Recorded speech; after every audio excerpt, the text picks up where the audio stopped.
Saturday night, and the winner responded. Oh shoot! I always forget to turn the music down when I switch over. Okay, there we go. Should be better. Should be better. Okay, yeah, there we go.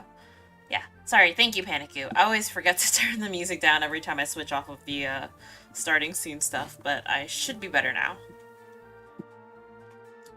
But yeah, tonight I'm going to be working on the 3D model from the giveaway. Oh, hi, Chariot Arcana. Hi, welcome to the stream. Thank you for coming.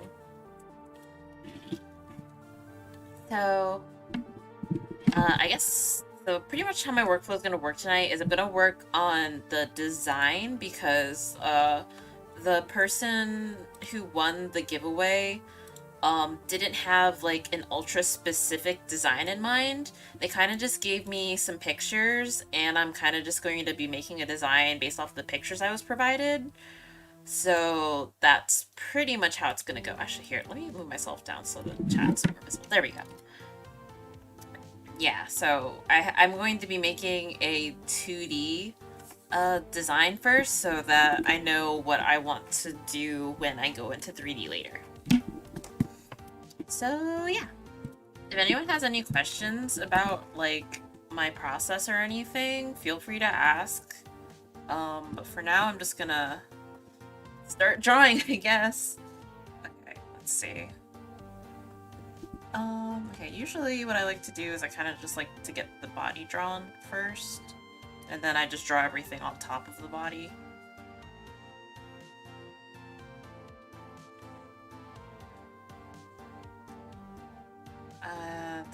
This is gonna be a female VTuber avatar, or I guess I don't know if it's gonna be for VTubing specifically. The winner basically asked for a VTuber or a model of themselves basically, so I don't know if they're gonna use it for VTubing or if they just wanted to see themselves in 3D. Either way, extremely valid.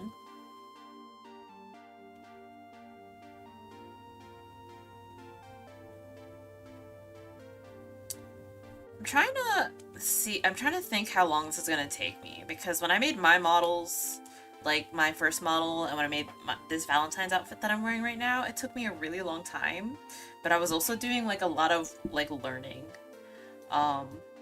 So this is probably actually gonna take me a shorter time than before, which I really hope so, at least, because I don't want to spend like 2 weeks on this. I believe we should all become anime. This is the future we want. Yes, exactly. Honestly, humanity is all of our technology and art that we're creating is all just leading up to us becoming anime characters. In the end, we are all going to become anime characters. When people are finally genetically able to have anime hair colors naturally, that's when we know we've reached it. We've reached the peak of human evolution.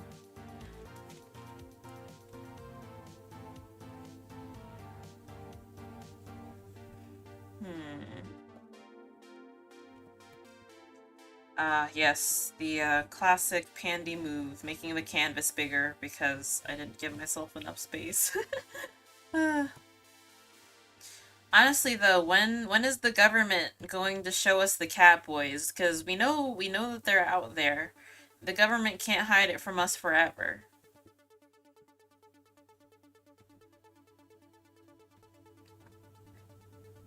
I wonder if with gene editing we could change the natural hair color of babies. Oh, that's an interesting thought. I don't really know a lot about gene editing. I don't know how far we are with it. But that is an interesting thought. Hair color, eye color. Dude, though, I'm not looking forward to if we ever reach, like, a day when we can have, like, designer babies. Designer babies? I'm trying to make air quotes, but hand tracking doesn't like it. That's kind of like a terrifying thing to think about. If I could have my green or blue hair without bleaching it, that would be wonderful. That would be cool. Although, I think if you were... I don't know how gene editing works, but I'm pretty sure that has to be something that's done when you're a baby. So I think if you're a baby, you're not going to have any say in what your hair color is going to be. That's going to be up to your parents. So if your parents say they want you to have lime green hair, you have absolutely no say in the matter. I'm too lazy for hair care. No, I totally feel that. I also, um, very lazy with my hair. I just shampoo and conditioner, and that's about it. I don't even brush my hair every day. Designer babies, aka eugenics. LOL. Oh man. Tater cams. Gene editing is philosophically complicated. Yeah, I'd imagine. I would imagine gene editing is complicated.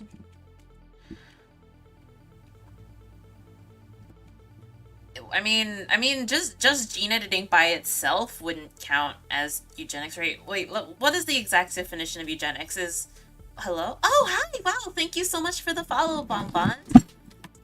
Thank you. But yeah, I'm. What's the exact definition of eugenics? Is eugenics is like, is that is that like choosing who should have a child because you want the child to have certain genes? Is that eugenics?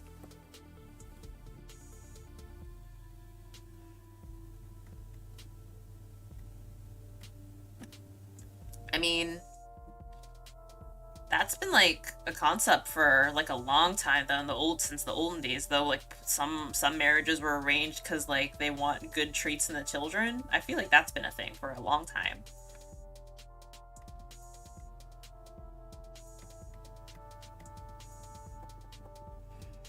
Yeah, gene editing though it totally makes sense it being like complicated because obviously we can use it for good, like changing some genetic diseases and stuff to prevent people from having like disabilities that could impair them in their daily lives or like prevent disease, stuff like that. But also there's like the weird philosophical, should we be changing babies, shouldn't we be appreciating all children for like as they come, especially because we can start getting into like messy things like trying to improve. I don't know how I could phrase it, the base stats of a baby, improving a baby's base stats, their D&D attributes.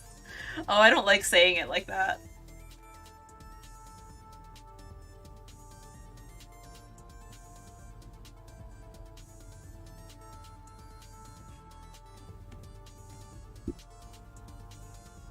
I like being out here with just the Sims and just making my Sims and not thinking about how it would apply in real life.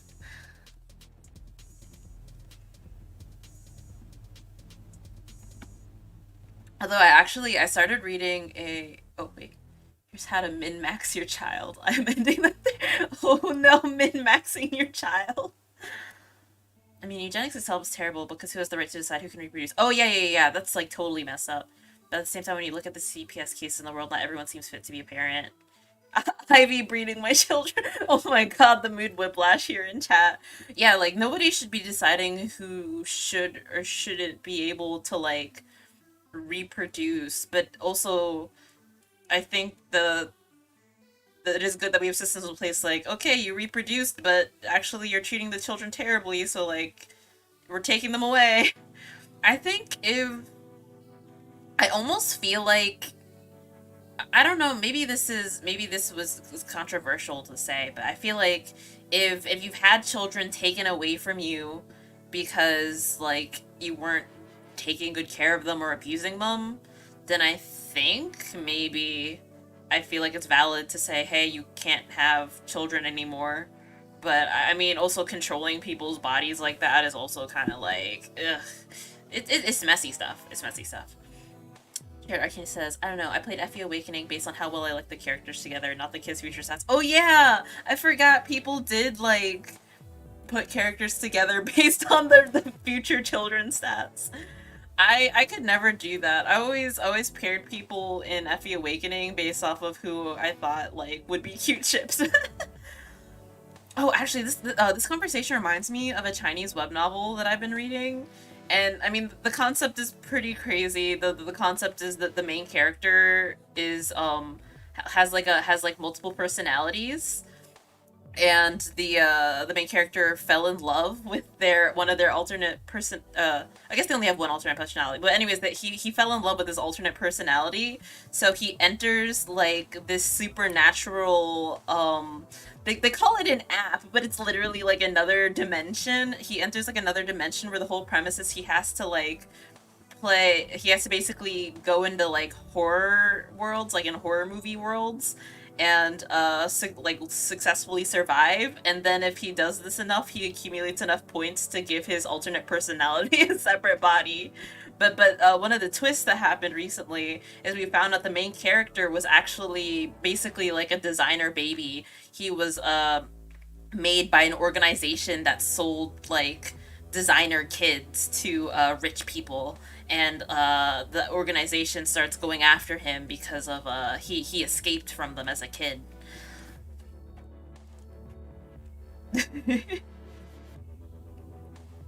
Before was the exact same. Sorry, Lou, and I know Fury is canon, but Arthur is pretty bomb if you wife-tailed you. Oh my god. Acting as the matchmaker in Fire Emblem is always so funny. I'll still never get over how babies worked in Fates though. The baby dimension on Fates is just literally the funniest thing to me in Fire Emblem. I will never get over it. I never even finished Fates because Fates was like not terrible. Like the gameplay in Fates was fine, but the story was kind of jank, and the baby dimension just felt so strange. Oh, the Fates baby dimension. God. I didn't feel super strongly about any of the characters in Fates either. I'm still very partial to the Awakening characters. Shiro was my favorite kid. Granted, I only played Hoshido because he hated his dad. I would too, but grew up in the baby dimension. Oh my god. Yeah, I mean, it's so messed up. They just send their kids into the baby dimension and then they come out fully grown. They probably only spent like several hours with their child over the course of the child's whole childhood. The baby dimension. I'm really so glad that Three Houses did not have children. I love time skips, don't get me wrong, I love time skips, but the baby dimension was too much. I literally stopped playing Awakening once the baby map started showing up. I got overwhelmed. At least the Awakening Children has like an actual story reason as to why the kids show up in Awakening. Like I think the way Awakening did it was good. Like that was a pretty good way to insert them into the story. But I also understand there were so many kids in Awakening. Fates kind of hits that horseshoe effect levels of bad where it starts to become enjoyable. Like, at least Fates was, like, as a game, Fates was fun. It was classic Fire Emblem gameplay, and I liked the base building in Fates, actually. The little base. Even though the base was also kind of like, this doesn't really make a lot of sense, at least it was fun building the base. Hey Zion, what's up? Happy Monday! Okay, I have a body, and it's not the best body, but it works for the purposes of what I'm doing here. I don't want to spend too long on this drawing because I want to work on the modeling. Man. Although, speaking of, like, I know Tate mentioned this earlier, like, IV breeding children. I've never bred any Pokemon for IVs. It's too much big brain math for me. Fates was too ambitious conceptually. I kinda get what you mean, yeah. Cause like, yeah, I didn't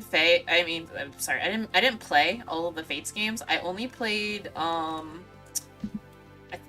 I think it was Conquest. Conquest is the one where you stay with the Nora siblings, right? I only played Conquest, and I didn't even finish Conquest. I got really close to the end, but I'm pretty sure I was in like one of the final battles, and then I just dropped it.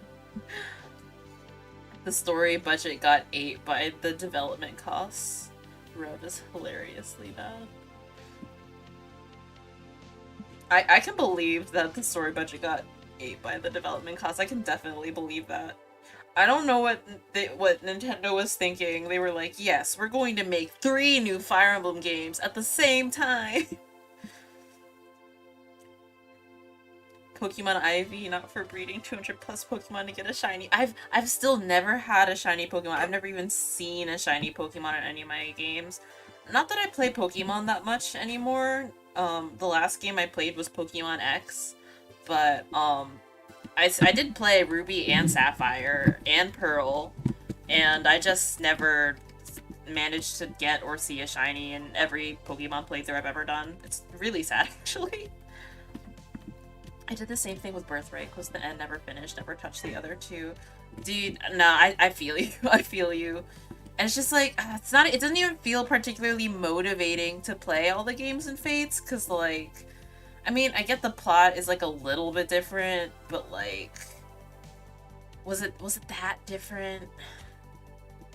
I mean, I obviously don't know. I didn't play them all, but still. Okay.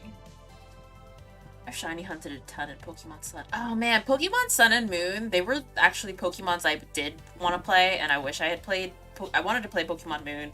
I'm kind of sad that I never got around to playing it, but it also now it feels like too late to play Pokemon Moon. Rev has bad gameplay and an even worse story than the other two. Ah, jeez. I did a couple for Sword, but my Switch broke, so I'll probably lose them. Oh no, your Switch broke? That's so sad.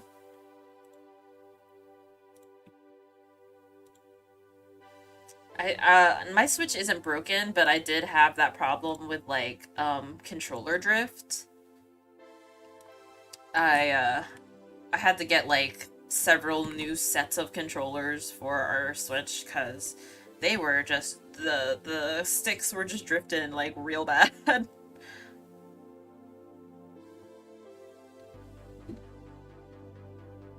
Okay. Alright, so this is the hair that the winner wanted for this model, which is really cute hair. So I'm looking forward to this, actually, when I get around to modeling it. Especially because I haven't actually done any models with long hair yet. So this is actually, it might be a learning experience for me, because I want to make sure that the physics on the long hair are good. I do not want the long hair to clip into the chest of the model. Let's see. It's never too late to play. Online is still there. My Switch just turned off one day. We couldn't find the issue. Oh man, really? That sucks. I thought about getting Pokemon Sword and Shield, but I was like kind of waiting to hear what people were saying about it after it released, and unfortunately I didn't hear super great things. Like, it felt like Sword and Shield was rushed from what I've heard from people. So I don't know if I wanted to pick up Sword and Shield. Sword and Shield had a lot of cute Pokemon, and the character customization in it looked really cute, but I don't know. Maybe I'm gonna keep holding out for a different Pokemon game. I don't know. I wish Nintendo would make like a full Pokemon MMO, but I'm pretty sure that's never gonna happen. We even paid for repairs and they couldn't fix it either. Dang.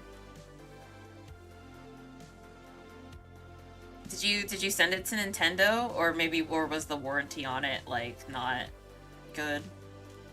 SS design philosophy was pretty bad. Aw.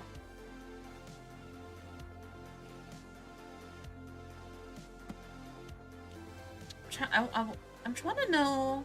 I'm trying to think like what kind of like country stylization I would like for a new Pokemon game. Like what kind of culture I would like the new one to be based in.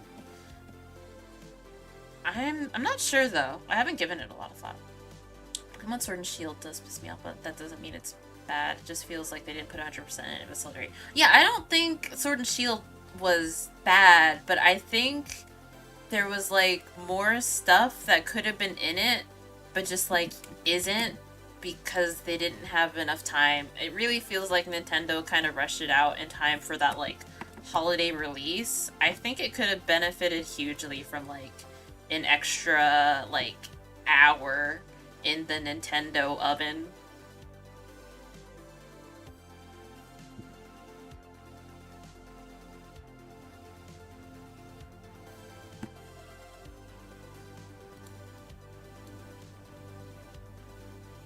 Here comes. I think it was bad. It was very half-baked. I think Sword and Shield had a lot of like cool stuff conceptually and things they wanted to do, but I think you're right, Tater Cams, and that was half-baked and that they just didn't execute everything fully to the original vision that they probably had in mind. Have I tried Pokemon ROM hacks? No, I have not tried any Pokemon ROM hacks. I kind of do want to try one day because I want to do a Nuzlocke challenge on stream sometime. But, I'm not sure. I might do that with a ROM hack because that'd be kind of fun. I don't really know much about Pokemon ROM hacks, though. I think one of the big ROM hacks that I've heard of before was, like, Pokemon Uranium, I think it was called. If I'm remembering correctly. I might be wrong. I might be wrong. I don't know if I remember correctly.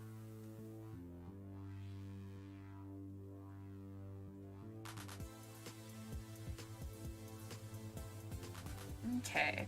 This is a nice cardigan. Play Moemon, the fire red hack that turns all the Pokemon into cute Kachinkas. Oh my god, that's it. Oh wait, I've heard of Moemon before. Oh, that sounds really cute. I would definitely like to try that out. I want, cute anime girl Pokemon. Or are there also cute little anime boy Pokemon? Because that'd be nice too. Let's see. Okay. I'm looking at, like, photos of clothes that were sent to me as a reference, like what the person wants to wear. But I get to color it however I want, so that will be fun.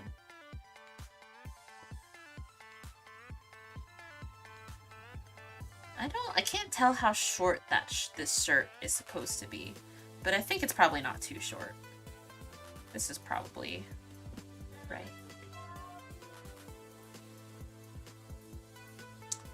Man, I can't believe I haven't touched a Pokemon game since X. I thought about getting the remakes of Ruby and Sapphire when those came out, but they came out when I was in the middle of college, and I was like, man, I don't really have time for a new Pokemon game right now.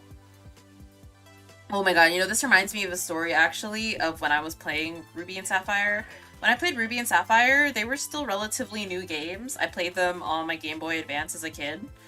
And I remember in Sapphire was the one I played first, there was this one area that I got stuck in. It was like, I don't know how many people here have played Ruby and Sapphire, but it was the area near like I think it was like the Riddle Man, like the Riddle Man's house, where the inside of his house is just like a movement puzzle.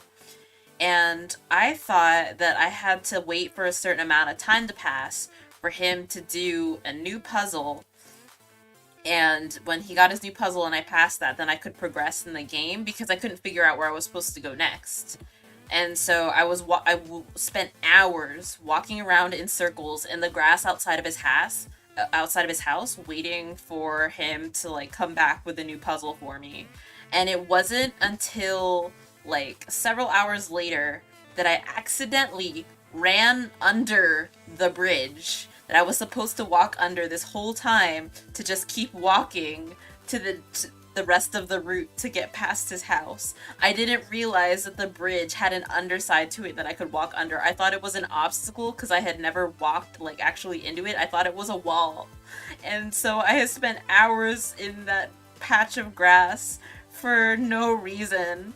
Like, by the time I got to the next gym, my starter was so ridiculously over-leveled that I was killing everything in one shot for, like, the next several gyms.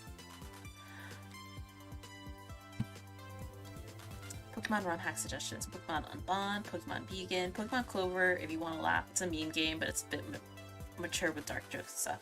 I'll keep those in mind. I think if I was going to do a Nuzlocke challenge and I want to do it on stream, I probably will do Moemon first, just because I've heard of Moemon before, and I think it would be really cute to play a game with a bunch of Pokemon Gajinkas, because I love Pokemon Gajinkas, so I am very excited to play that eventually. Oh darn, I forgot. There's no shoes. I guess I should ask. What kind of shoes? Okay, well, I'll wait to hear back from shoes, and I'll just not draw shoes for now.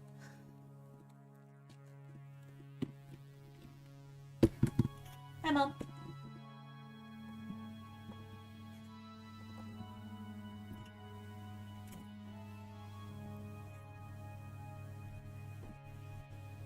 This outfit's actually pretty close to something that I might wear in real life, like in my day-to-day. I wear nothing but jeans, basically, when I go out.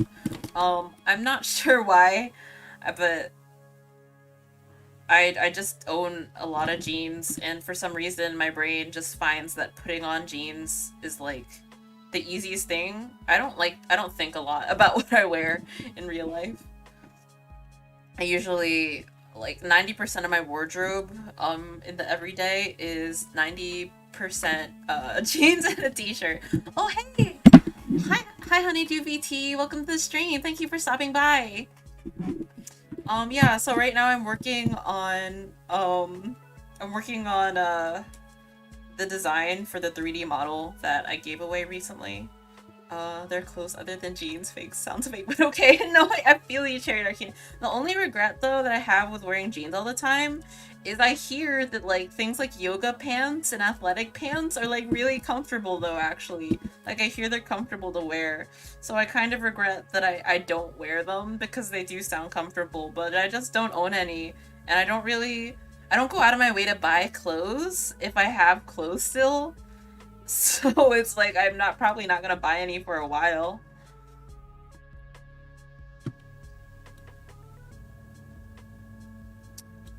Pokemon Sweet Second is a really cute one, where all the Pokemon are sweets and you make them by baking them or something. I don't remember much, but I do know it's cute. Oh wow, that sounds really cute. I would love to, or I don't want to say I would love to bake Pokemon because it sounds like I'm gonna eat them. But the concept of like cooking and making Pokemon sounds really cute. I love cooking games. I really want to play Cooking Simulator sometime on stream. Cooking Simulator has been a game I've been meaning to try out because I don't really cook a lot in real life, but I love the concept of cooking. I prefer ROM hacks that are like Pokemon version complete edition. Now just throw them into your Rotama. One of my favorite Pokemon mini games are always the ones where you like cook in the Pokemon games. My favorite mini games were like the Poffin mini game. Wow, what game did you make Poffins in? Was that Pearl? Pearl was where you made Poffins, right? You had your little gardening mini game where you grew your berries and then you made your berries into Poffins. I loved the Poffin making mini game in Pearl so much. That's the only downside, I think, to me playing a ROM hack is I don't get to play a fun touchscreen Poffin minigame because I'm on a computer.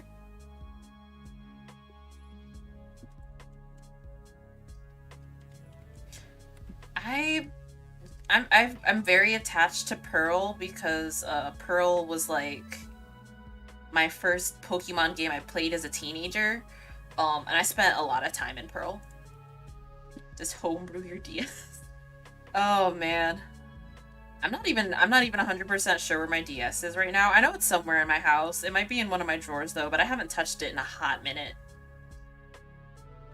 You get one of those drawing tablets and also use it to play a suit. I'm using a drawing tablet right now. I guess I could play a ROM hack on my drawing tablet and then emulate the DS experience. I've never homebrewed any of my consoles before, any of my Nintendo consoles. I have wanted to try it before, but I just never got around to it because usually I just end up like legitimately owning most games. I actually was playing a Gen 5 hack on my DS when I did that. Oh. Which one's Gen 5? Is Gen 5... Is that black and white?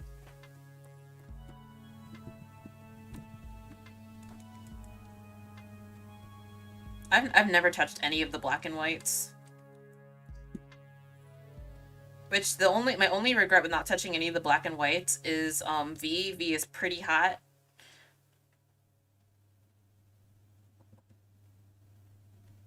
I don't know anything about him, but I see fan art of him all the time, and he is definitely quite hot. That was the other thing I liked about Sword and Shield is I really liked the designs of the Sword and Shield characters. They were really cute.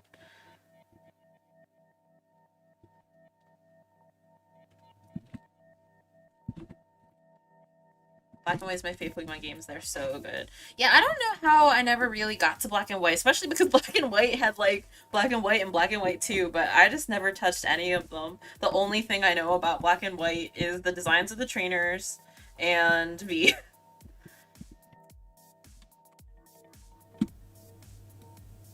The only gen I've skipped is 3, even the remake. 3 was Ruby and Sapphire, right? My hot take is that Gen 5 were like the last old school gen, which I think is a point in favor for it. I haven't played a ton of the new Pokemon games, so I don't really have an opinion on them other than just like stuff I've heard through the grapevine, like opinions I've absorbed through osmosis.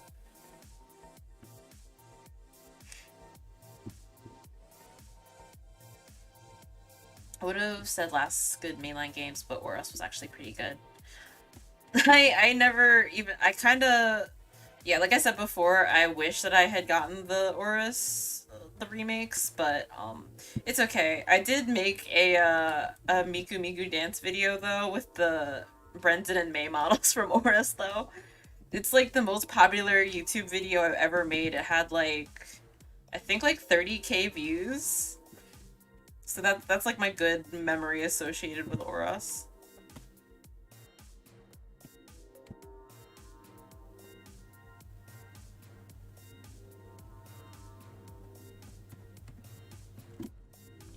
Oh, I got a picture of the shoes back.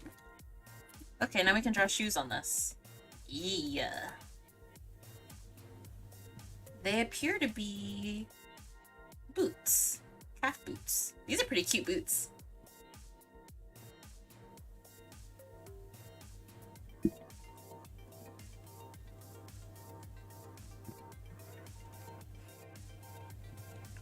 Boots are also a thing that I wish I owned more of because I really like boots, but also flip-flops are just so easy to put on. I wear flip-flops like 90% of the time. The only time I don't wear flip-flops is if it's like cold and wet outside. Like even in the winter, as long as the ground isn't wet, sometimes I will just wear flip-flops. But if it's like too cold or if the ground is like really soggy, then I don't wear flip-flops.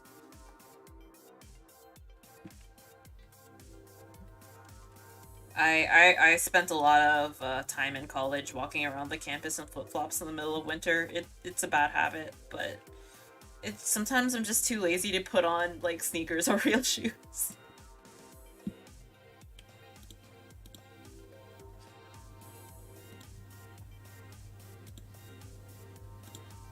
Oh, I've been forgetting to double check if anyone... I should be in multi-stream chat, but... There we go. I'm in multi-stream chat. I don't think anyone's watching me on YouTube.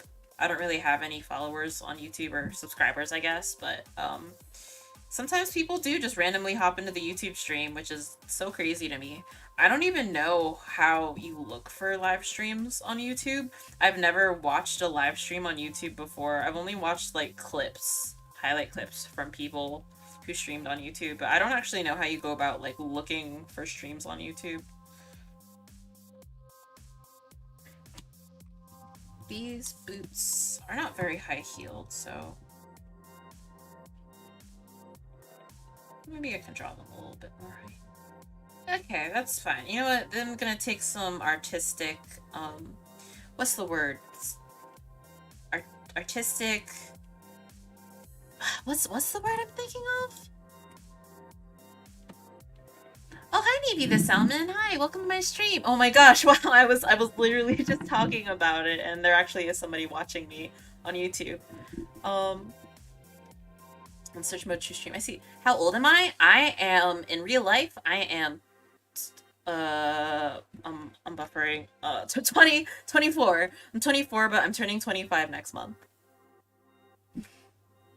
If we're talking about VTuber lore, I don't really have any, but I am like a tiny I'm a little demon. I could be like 200 in like VTuber lore age, something like that. I don't know. The classic I'm 2000 years old, but I look like a 14-year-old type thing going on. Yes, Chariot Arcana. Oh my god, thank you. Yes, artistic liberties. That's the word I've been looking for. I keep every time I think to myself, how old am I now? I can tell that my brain is getting bad because I keep thinking I'm 25, but I'm not actually 25 yet. I'm not gonna be 25 until next month. This happened to me last year. I was going into an arcade, and but this arcade has like a curfew. Like they don't let in people who are a certain age after a certain time because they serve alcohol there. And um, they were like, "How old are you?" And I was like, 24." And I handed them my ID, and they were like, "You're 23." And I was like, "Oh, my bad, my bad." Uh, yeah, I do that a lot, where I accidentally give my age as older than I am because I always think of my age in terms of what is the age I'm going to be this year, rather than what age am I actually right now at this second. How can you concentrate on drawing if you were speaking? I can't do that. I think it's kind of like a lot of practice. When I was in school, I did a lot of drawing in class because if the professor was doing like a long lecture, I fell asleep a lot. I fell asleep a lot during college. Much more than is probably good. And I was like, okay, I have to do something in order to keep myself awake during classes like this. So a lot of the time I would default to kind of just like drawing and doodling, while sometimes even taking notes was like not enough. I would fall asleep while trying to take notes. And then when the class was over and I woke back up and I looked at the notes that I was trying to write, and like half of my notes would just devolve into like the horrible like scribbles because I was falling asleep trying to write them, and then I wouldn't be able to read it because they weren't real words. So drawing usually kept my brain more active than actually taking notes in class, so I drew a lot during class to stay awake.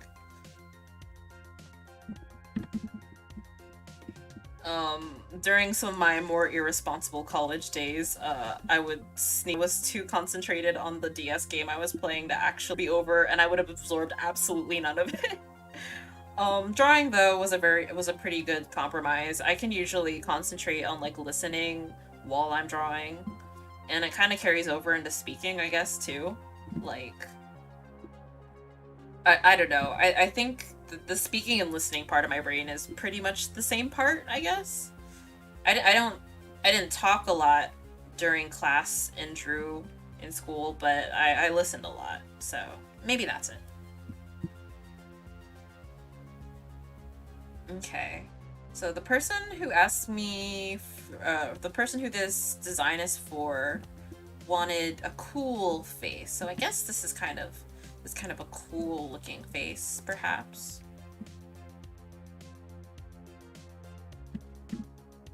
I feel like I don't draw enough like cool style characters, like handsome people or like beautiful people. I draw a lot of cute things.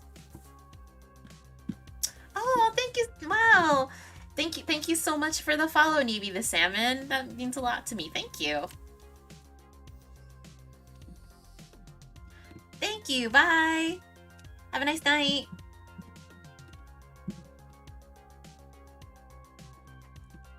I don't know if can people who are in my Twitch chat see people who are like talking to me on YouTube. I don't know if like you can see both in my Twitch chat. Like I don't think YouTube chat comes up in my Twitch chat, does it?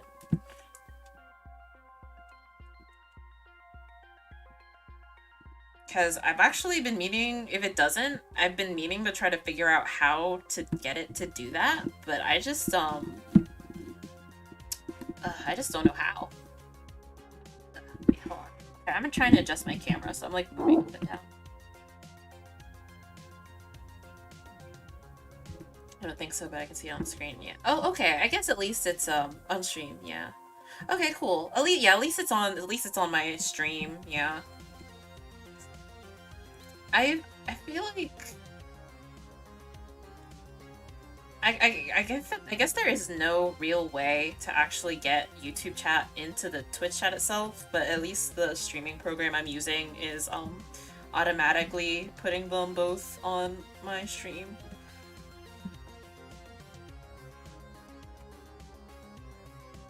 Okay, so these boots are kind of like lace-ups, so that's cool. Boots. I love boots. Boots are really cool looking, and I like to draw them, but I wish I was better at drawing them.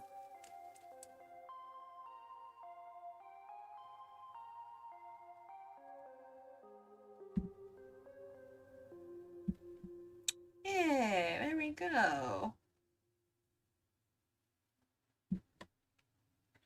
I probably don't even need to get that detailed with it. This is kind of just the vague idea of what I want the 3D model to look like in the end, but I guess having more detail doesn't hurt, because it would suck to think of a detail that I wanted but forgot to add in an early part of the process where I should have added it, because if I forget to do something, well, I'm 3D modeling and I have to go back to do it later, sometimes it can break some stuff, which is a huge pain in the butt to fix. So, thanks to you, I want to do another shiny hunting marathon. How do people do shiny hunting marathons? Is it literally you just run in the grass over and over until you just happen to find a shiny? Or is there like anything that you can specifically do to increase your chances of finding a shiny in Pokemon?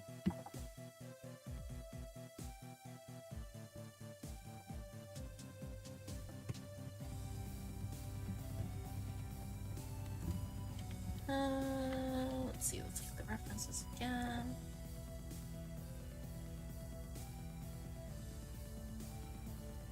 And did I get the hairs the correct length? I did get the hairs about the correct length. That's good. Okay, I drew the jeans. Nice, nice. Depends on what method you want to do. Oh, there's like multiple methods for hunting for shinies? That's interesting.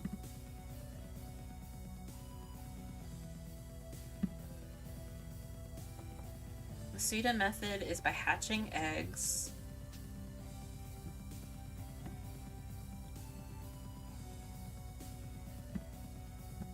Oh man, I used to hatch a ton of eggs back when I played Pokemon. It wasn't for IVs or anything. I just liked hatching eggs in Pokemon. I liked having the egg in my party and just running around and watching it hatch. I hatched a lot of Pokemon. And I wouldn't even put them in my party or anything. I would just stick them in the PC box.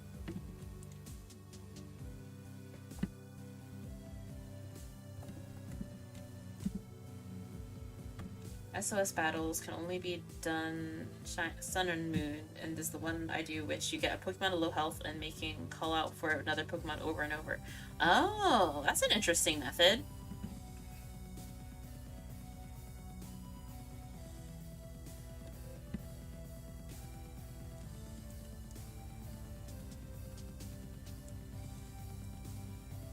Okay, I think I'm happy with that part. So now I just have to figure out the colors. Alright, well, let's start with the colors I know I definitely need, because, alright, so the person's hair is like dark brown. So we're gonna paint it dark brown.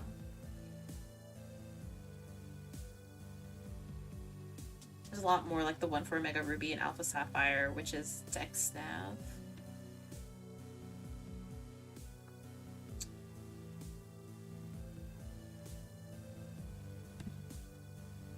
Let's see. Okay. Oops. Actually, I don't need to color this part of the hair because it's going to have dyed ends.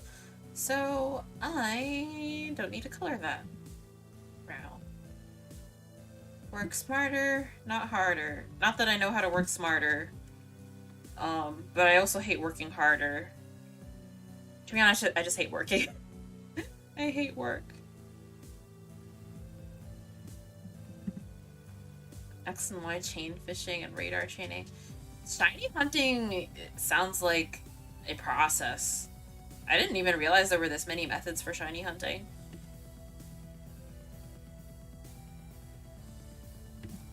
My favorite Pokemon, as most of you know, is Wooper. But I don't know if I would want a shiny Wooper. I can't remember what shiny Wooper looks like.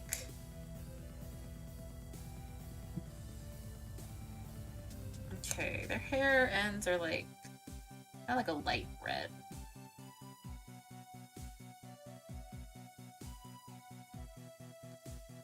Because I feel like if I want a shiny Pokemon, I want at least the shiny color to be a color that I like. But I can't remember what Wooper's shiny color is. Gotten shinies from Masuda and SOS battles. I got a shiny Noibat from SOS. Oh, congrats!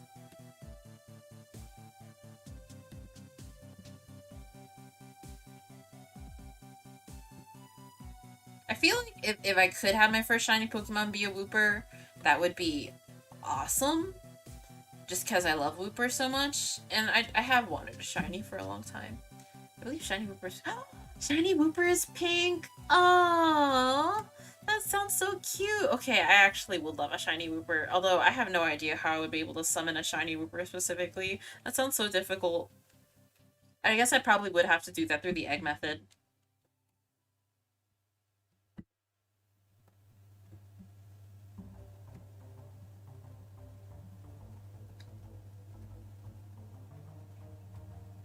My second favorite Pokemon is, honestly, I think this Pokemon, like, a lot of people forget about it, but Spinda. Spinda's my second favorite Pokemon. I feel like I don't see a lot of, like, art of Spinda, but I love Spinda. I kind of have, like, an attachment to it on, like, a spiritual level. Because, you know, sometimes I wake up in the morning and I feel like a Spinda.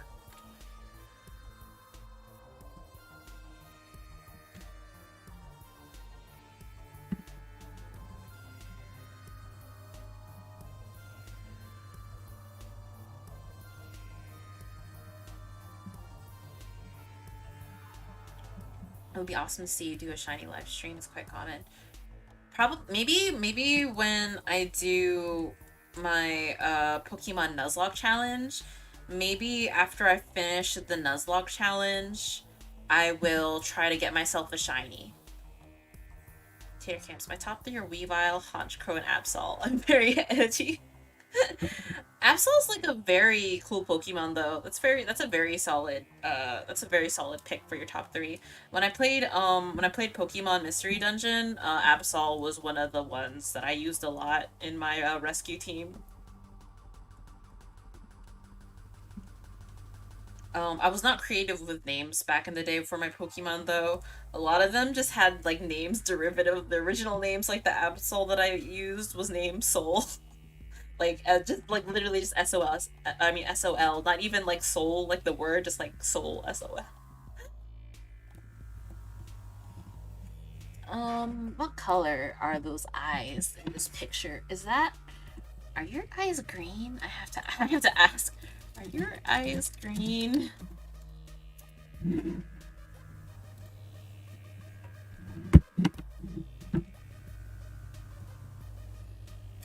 Oh, now I gotta pick what colors I want to use for the clothes. I feel like...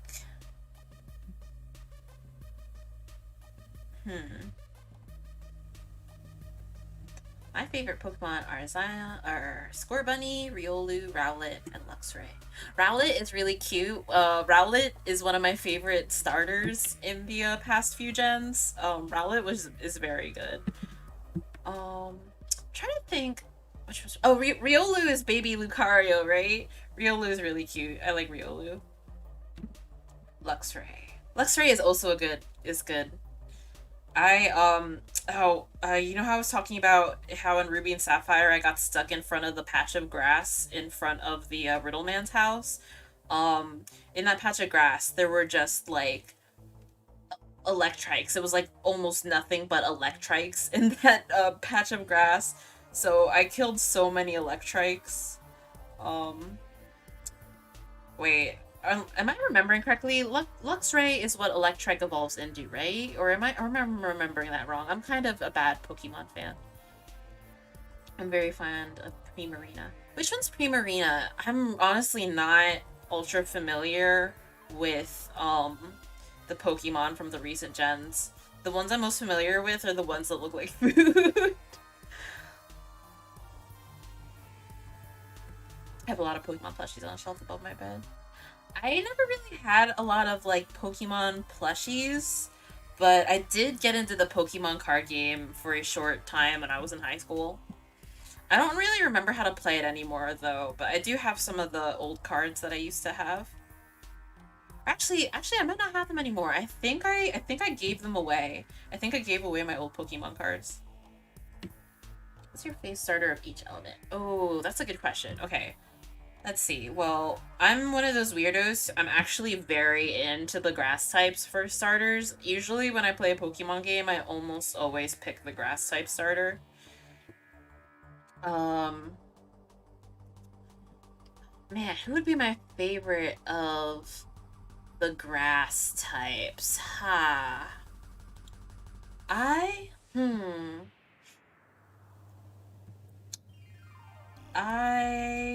I'm trying to think. Oh, actually, probably Turtwig. Turtwig has a lot of like sentimental value for me. So Turtwig's probably my favorite of the grass starters. I mean, I do love Rowlet, but Turtwig just has a lot of sentimental value. I Turtwig was my starter with me all throughout Ruby and Sapphire, and um, wait, am I thinking of that right? Was Turtwig Pearl or Ruby and no, Turtwig was Pearl, wasn't it? Turtwig was from Pearl. I'm stupid, but still, Turtwig is my homie. Let's see, for fire type, Cyndaquil is definitely my favorite for the fire starters. Cyndaquil is very cute. I love Cyndaquil. Cyndaquil has the classic anime close eyes all the time look, which I'm very into. Ashwat is best water boy. Ashwat is very cute. I'm trying to think who my favorite is for the water types. When I say the early ones are my favorite starters, I always feel kind of like an old person. I'm like, I only like the old designs for Pokemon. All these newfangled designs are like too much. They don't make them like they used to. That which I don't actually think that. I like the new designs too. I just have my favorites are the older ones. Man, I don't know though for the new ones for water type. Oh wait, no, I know exactly what my favorite water type is. Actually, my favorite is the new one from Sword and Shield, the crying lizard. I love the crying lizard. Sobble. I love a little crying lizard boy. Sobble's evolutions though absolutely crack me up. I can't believe they take the little crying baby lizard and turn it into like a swap secret agent Pokemon. It's so funny. Hmm. I wanna do something with this design, but I'm not sure. Hmm. Okay, well, this the original shirt is a gray. The original pants in the pictures I was sent were kind of like light pink, but I'm someone who's actually partial to blue jeans. I think blue jeans are a classic color. and I like blue.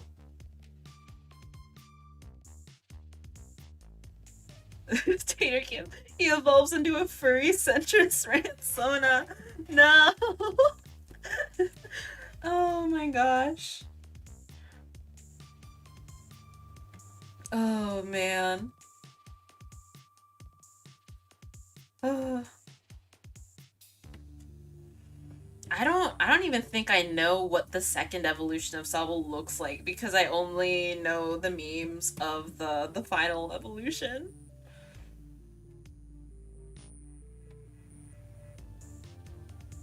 Okay, brown boots.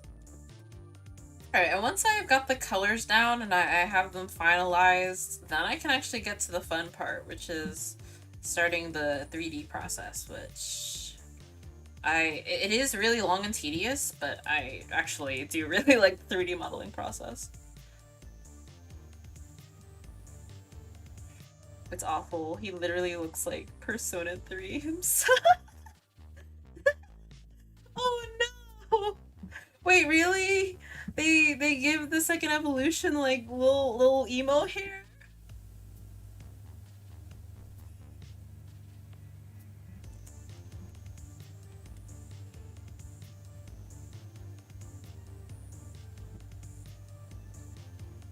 Pokemon with hairstyles cracks me up though.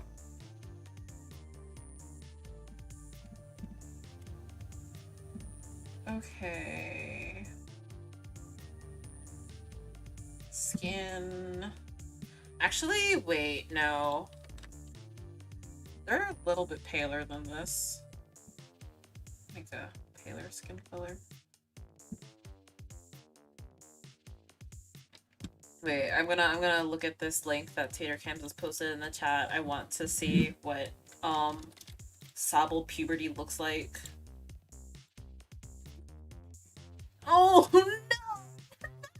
no! Oh my god! Why does he look like that?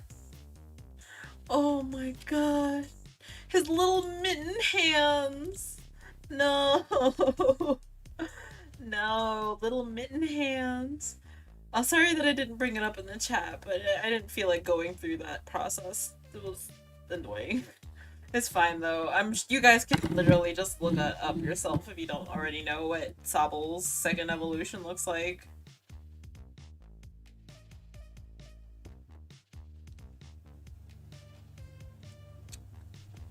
Ooh, making real progress here. I want to say I'm probably like 80% done. I say 80% because even though it looks mostly colored, I think there's like a few extra details I want to add with, my artist's... Shoot. Artistic liberties, yes. Chariot Arcana already told me the word I was looking for earlier, so I would have felt really bad if I forgot already. I found out the person has blue eyes.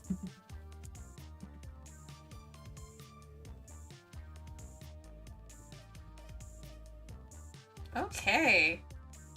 Nice. This is nice. Okay. This outfit I feel is pretty cute. Oh, I should probably draw the logo on the shirt because there actually is a graphic design on the shirt that I've been given. I'm not gonna copy pasta it because this is just telling me what it looks like. This is mostly for like coloring purposes. The shirt says "Don't be trashy" and has the recycling symbol on it. It's pretty cute. I don't know how to draw the recycle symbol. It's just like a bunch of arrows, right? Ugh. Whatever. I know what I'm looking at. No one else may know, but I know. Shiny Sobble's pretty cute. Hard to explain though.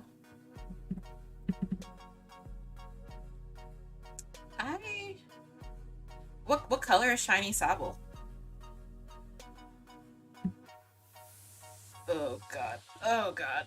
Oh, this is wrong. This is incorrect. There we go. Okay, that's a little bit better.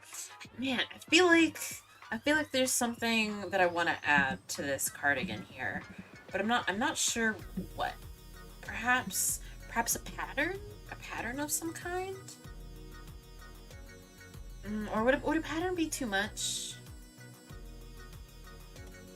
I guess it doesn't have to be complicated. I should kind of try to stick with what the person asked for me, and probably I don't have to add too much. Like a purple blue with pink. Oh, purple blue with pink. That sounds really cute. I'm obviously very biased because purple is my favorite color, but that does sound like really cute.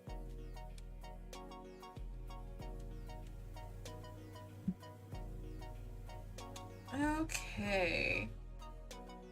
Honestly, I think I'm cool with this. I'm cool with this as the final design here. This seems pretty good. I guess I should ask the winner what they think of this. I don't think they are here in my chat tonight. I will just directly send them the picture.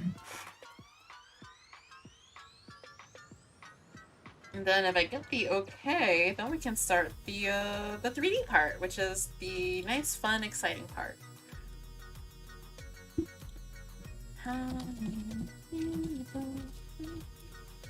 Oh shoot, actually the jeans are ripped. I forgot that. I'll draw the rips in the jeans real quick. I already sent it, but I can always add the rips. I just have to remember to draw them in so I don't forget when I'm doing texturing and stuff. I don't own any jeans that are like ripped on purpose. All of my jeans, but I have almost all of my jeans are ripped. Well, okay, maybe not.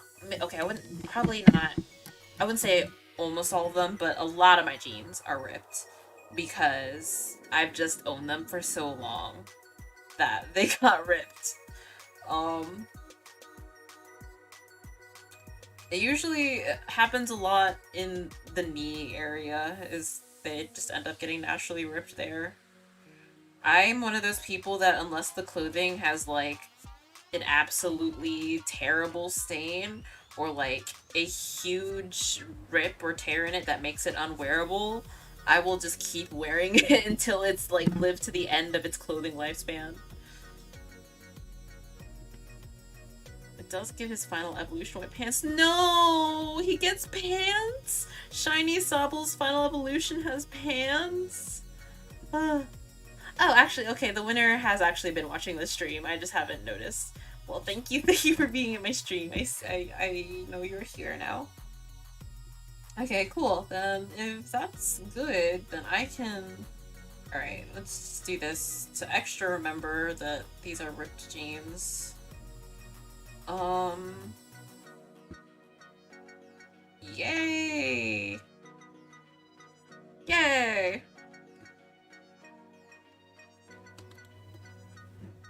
Okay.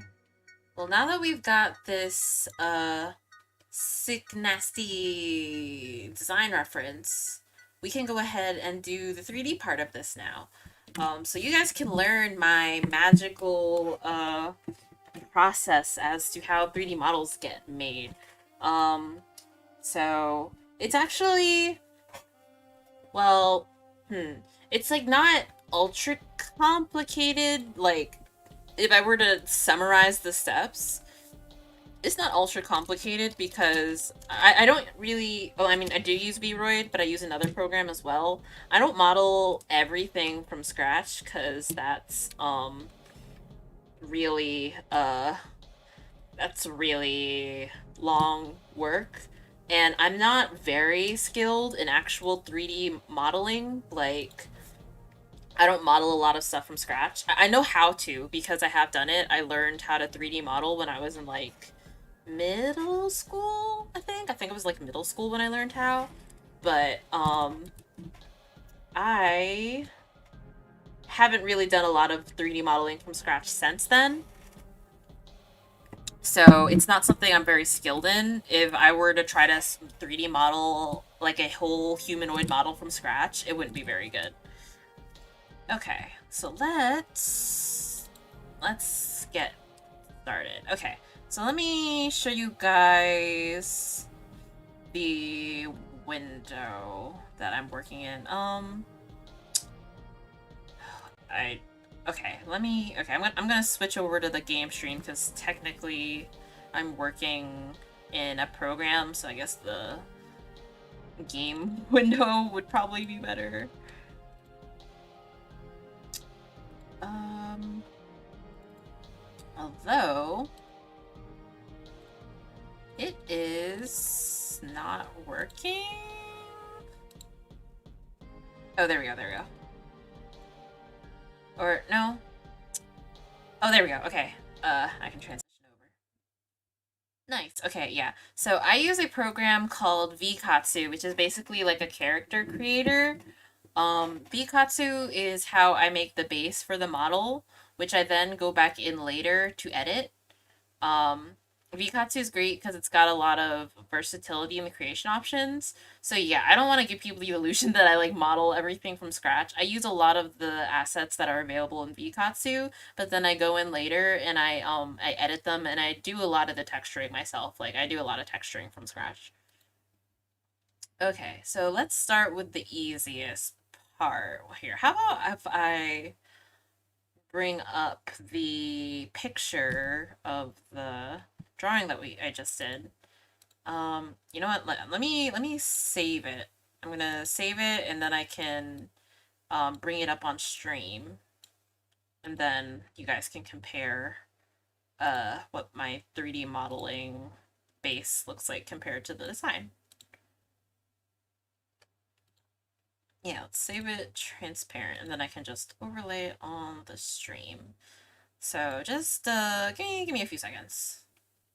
And now that I have the picture saved, I can actually send that to the person who asked me for the model in the first place. Because basically, this is like nice free art they got of themselves. Digital sketchbook. Man, this is picture 370 or 733 in my digital sketchbook. Nice. Okay, and now I can put it on the stream.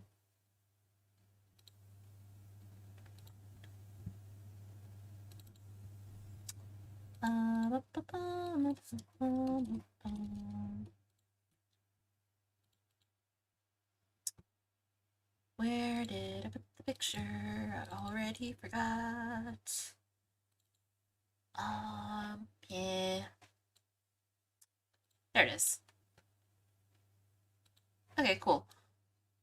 Um, where should I put it? I guess I'll put it, make it a little smaller, and I can just put it here on the side. You guys don't have to actually look at the option boxes. This is probably good enough. Yeah. Okay. So let's start with, I like to start with the hair and the body features first, because that's usually like the easiest. Um, quick warning, there will be probably some like bra and panties on the stream, but it doesn't get any worse than that. None of the thing is it doesn't get naked, thank God.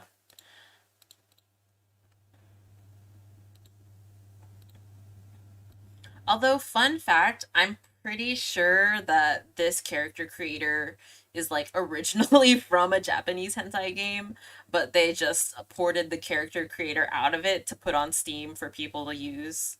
Um, yeah. It's actually express purpose is to make models to use for stuff like live streaming and stuff.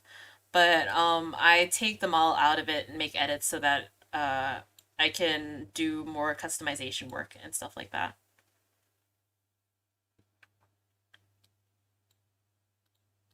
Because the program itself, in terms of actually using the program itself for VTubing, honestly isn't that good. It's not really that good for using it directly from the program to a stream, which is why I only use this as like a basis for modeling. I'm trying to find a hair front that. Oh, I guess that I don't need any bangs at all. That's also an option, but that would be kind of. I'm like looking at the reference picture I just drew, and I feel like that wouldn't look that good. but it is pretty similar to how I had it. Man, yeah, I guess I don't see any other options that are like particularly. I guess that one's not bad. This one's not bad either, actually. It's still parted hair, which is good, and it's like decently long, so yeah, actually this'll work. The person's hair is wavy, so let's do the back hair. We don't need any extensions, so we're just gonna say none. I don't really need side hair right now. Let's pick something back. This is the funnest part of the process for sure. Is this part is making the base model.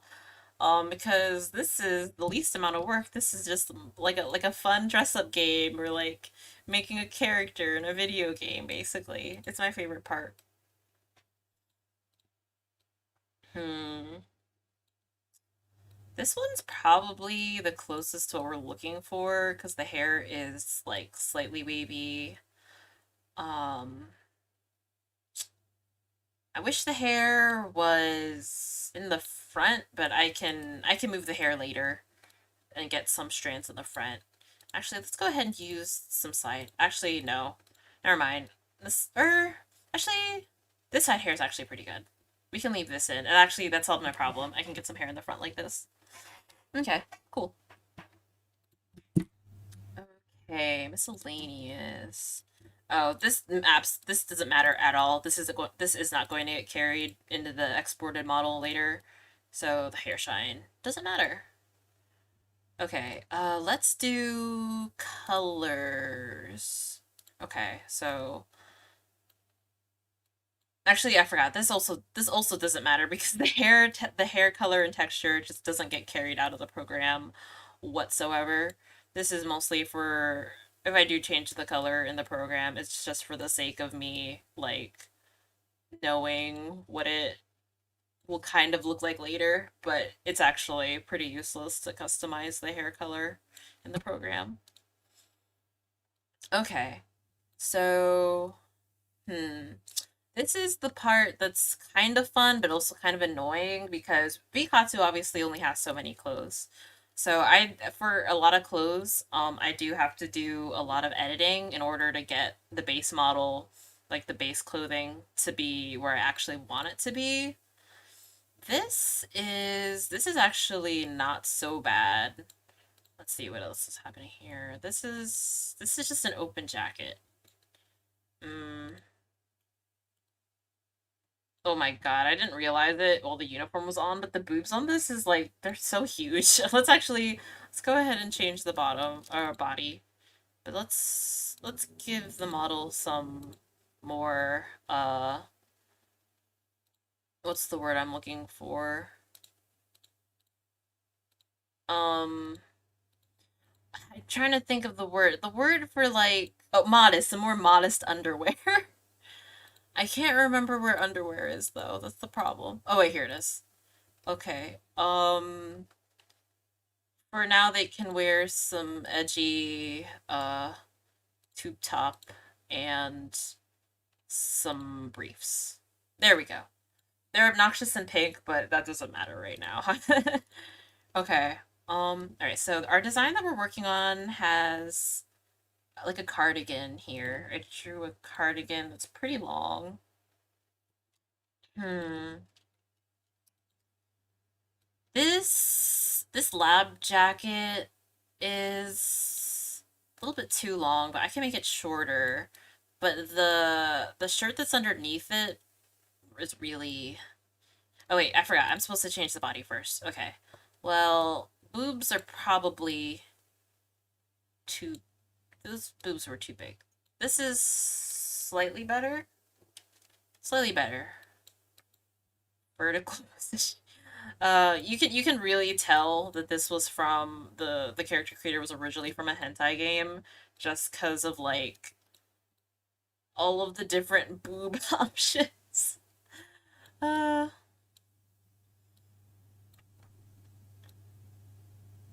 Boobs aren't very important to me. I just want to make sure that they're not like ridiculous looking. Boob, boob depth. Uh, Do you think anyone's ever like gone to a plastic surgeon and showed them a picture of an anime character and said, "I want my boobs to be like this"? Uh, what boob day? Okay, upper body. Ignore that. Okay. It's a little too late. I already read it out loud, but it's fine. I was trying to do a joke. Okay, neck's good. Neck thickness is fine. I don't really care about neck thickness that much. Shoulder width, a little bit wider. Shoulder thickness. Huh? What is that changing? Oh, I see. Okay. It's like it's moving the hair. Okay. There we go. Lower width, lower torso width. It's a little better. I don't like ultra skinny anime characters. I like to give them some somewhat realistic body proportions. Um, yeah, there we go. I don't like it when they are sticks. Okay, general body height. I think the person's probably not. So not like One Piece women, yeah. Not like One Piece women. Uh, hmm. One Piece women, I mean, obviously One Piece women are hot, but also their body proportions are so funny.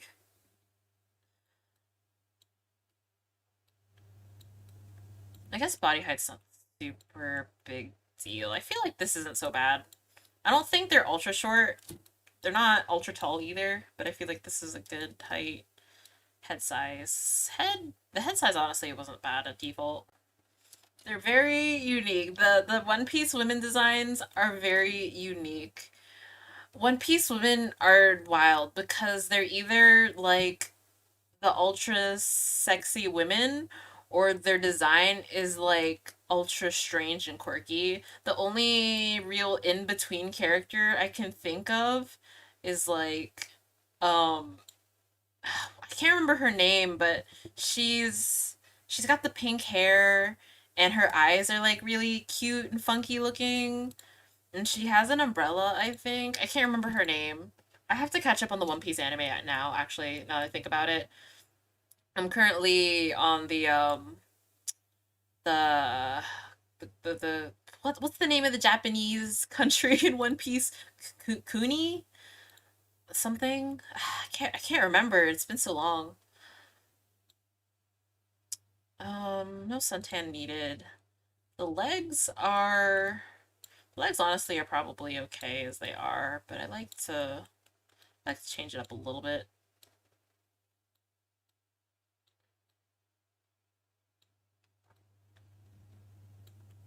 Okay. Ankle width. So specific. But yeah, what's nice about this is there's a lot of like versatility in the actual customization of it with the whole body. Which is like it's a really nice advantage that this has over Vroid in terms of using this as a base to start with for a model. Okay, nails. I don't think it needs a nail color. No body paint needed. Slider list. That's like all of it. Um, hmm. Yeah, man, I'm just still thinking about One Piece. In terms of body types, though, there's only like three body types. It's sexy, child, or old. Those are the three One Piece body types. Okay, this body seems pretty good. I think I like it. What am I changing here with arm thickness? I see. There. The boobs are, well, God, something's still wrong about them. Okay, you know what? Yeah, I was thinking they were very far apart. They're Well, I guess boobs actually are kind of far, but they felt very far there. This is good. Cool. Okay, now for the clothes. Clothes I usually just end up doing a lot of the textures myself, but I do like texturing them in the program in order to get a like at least a basis to work off of. Because it's nice knowing positionally where everything is on the texture for when I go back later and draw over it. Let's see. That's a towel. That's that's still a jacket. I feel like the closest thing we've got here is the lab coat, and I can just retexture it later, and I can shorten it up in my 3D modeling program. Yeah, so yeah, we're gonna make the jacket, when I get into the 3D modeling program, we're gonna make the jacket a little bit shorter. And we're probably also going to replace this shirt because I imagine the 3D mesh on this probably actually is cut off in this V shape, but the shirt on the design that we're working with is a normal shirt line. So we'll probably use the coat, but we'll take the shirt that's here.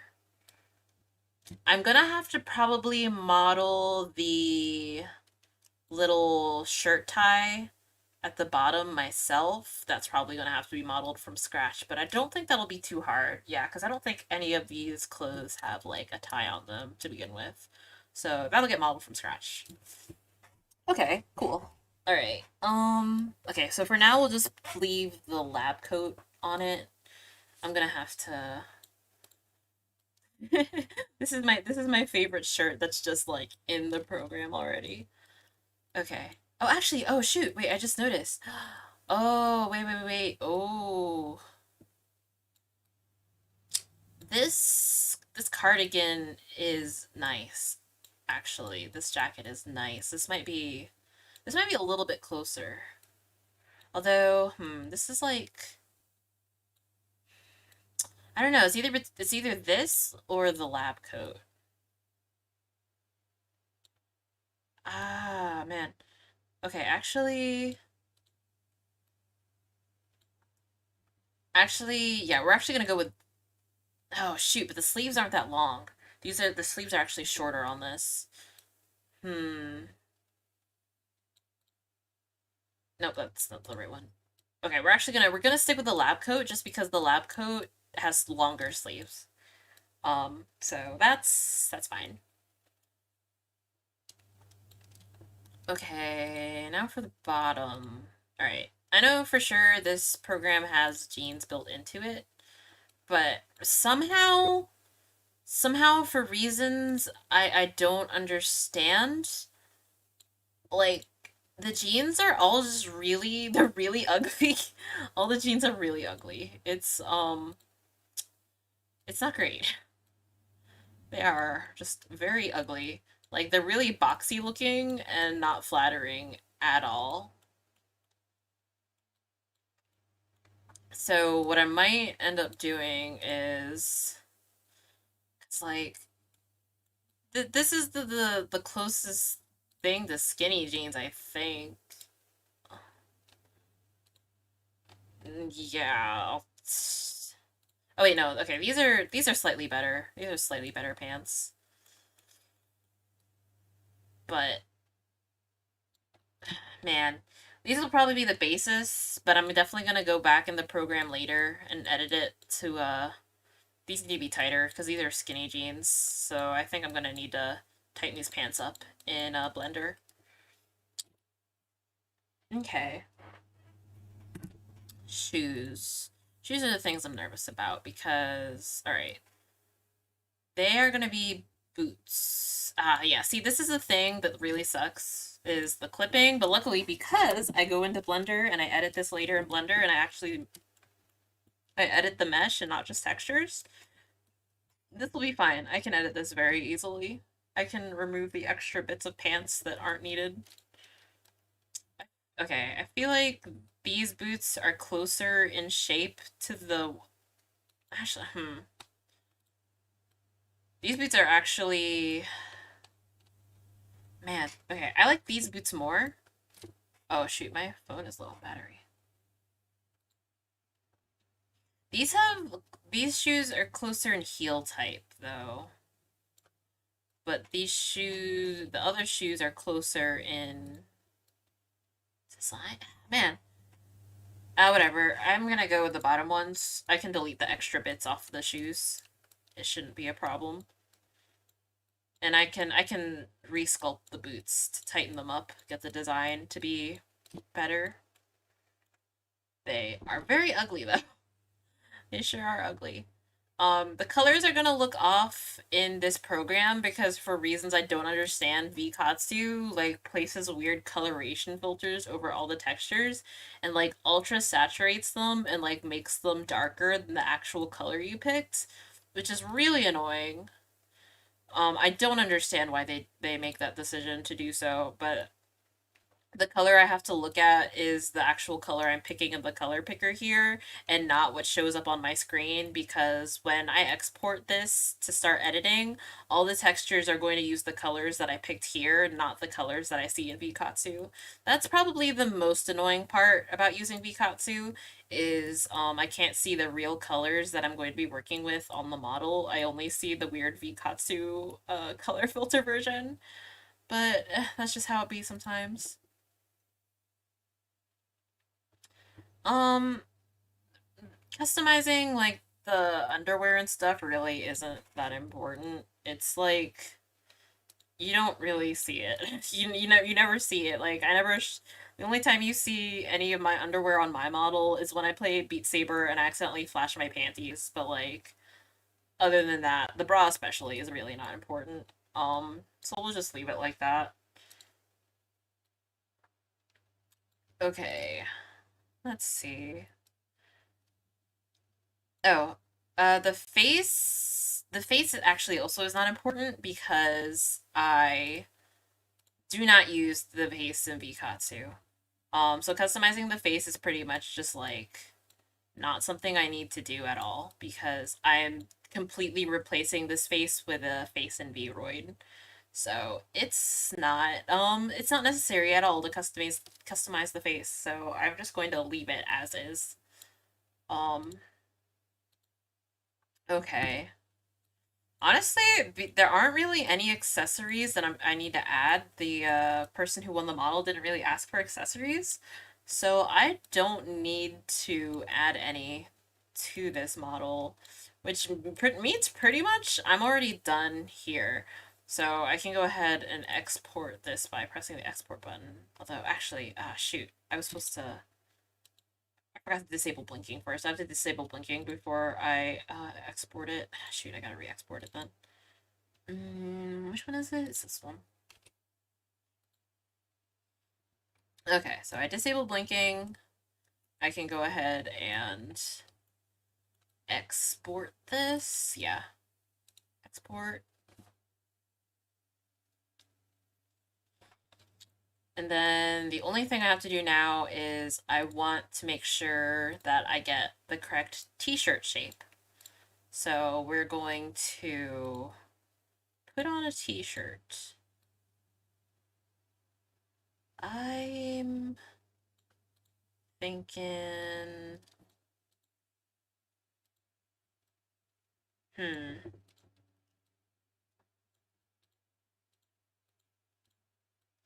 Probably this one, or actually yeah, we'll use this one. We'll use this one as my basis. Uh, God, another thing that really bothers me about Vikatsu is for some reason their t-shirts are like vacuumed to the boobs. The t-shirts are vacuumed packed to the boobs. So there's like all this weird space in between the boobs that would not happen in real life. Your shirt would just like be across your boobs, not vacuum packed to the inside of it. I can edit that though in Blender. That's something I can personally fix. So I will probably fix that in Blender because otherwise it will really bother me. It's very stupid. Actually, wait. Oh, this one? Ah, dang it. This one's a more natural shirt shape, but it removes the boobs for whatever reason. I do not understand why. Like it's like you're wearing a binder under there. Yeah, the custom texture shirt is also like this, vacuum packed to the inside of the boobs. Incredibly annoying. So, alright, we'll use this. This will be the placeholder. The shirt is gray, so base color will be gray. Oh, actually, shoot, I should actually just use the plain shirt because it's going, and erasing this in the textures later is going to be annoying. I should just use the plain shirt, yeah. Um, there, cool. So probably what we'll do in Blender is we're going to lengthen this shirt a little bit because it's kind of like weirdly short and doesn't look very natural. So I can go ahead and export this as well. Okay, so probably what I'm gonna do is, I believe I've exported everything. What I'm gonna do now is I'm gonna open Blender and I'm gonna export these models in and show you guys what it looks like when I first add these to Blender. I don't know how much longer I'm gonna keep working on this, like how much longer I'm gonna keep working on all the 3D stuff, but I will definitely at least show you what things look like when I import them into Blender. So let me open the Blender window actually. I'm gonna make it Blender that we're looking at. Where is games?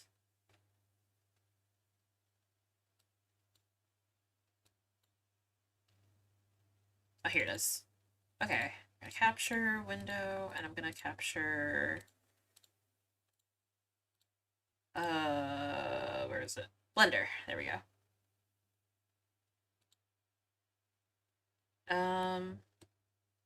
Wait, it's not showing Blender. Show Blender, please.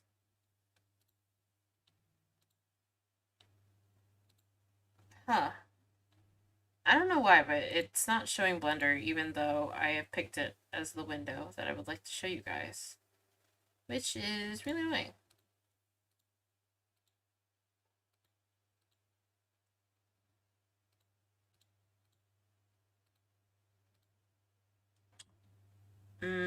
Maybe game capture won't work with Blender, because I guess technically I am using game capture. Alright, let me switch over to the drawing stream, because I know Blender actually does work in my drawing stream. Oh shoot, I had Photoshop open to a picture of my food. Okay, there we go. There we go. That's better. Okay, yeah. So Blender is very boring looking. So what we're gonna do is, I think probably the base model I'm gonna use is the one with the lab coat. Okay, so I import the model,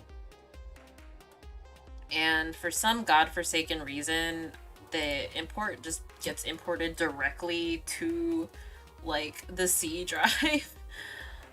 Which is honestly kind of annoying, but I mean, what can I do? Okay, so we have the first model that we're gonna use as a base. And it's gonna take like a second to import. I think there we go. Let's look at it with the textures. So as you can see, this thing is really messy looking. So I'm going to do this thing called fix model, which will remove any of the excess bones on this that I don't need. And any floating bones will also go away as well. This also takes like a little bit because the computer has to do a lot of thonking to fix the model. I don't know what the little numbers that my cursor turns into mean. I wonder if it's just an indicator of progress or what. Okay, there we go. So it's better now. Yeah, I have to do a lot of fixing to get this. Oh god, I forgot that it I forgot that it does this. Vikatu has this thing built in for facial expressions. There's like a lot of facial expressions and eye things that are already just in the program, but for some reason when you import it, all of the facial expressions for the eyes just immediately come to the front of the face and make it look like I don't know, an Identity V character. It's really terrifying. Uh, this probably actually isn't very important though, because I am just going to be deleting the whole head. So I actually am just gonna go ahead and... Oh god. Wrong thing. I'm gonna go ahead, pick the mesh, and I can do this handy dandy thing where I select nothing but the face and all this junk on the face, and I will just start gradually deleting it all. Oh god. It's really scary. 3D modeling is actually a little bit scary when you see all of the meat underneath. Oof. Nasty. This is like the tongue, but I don't need that. Okay, now for the annoying part, which is all of this eyeball stuff.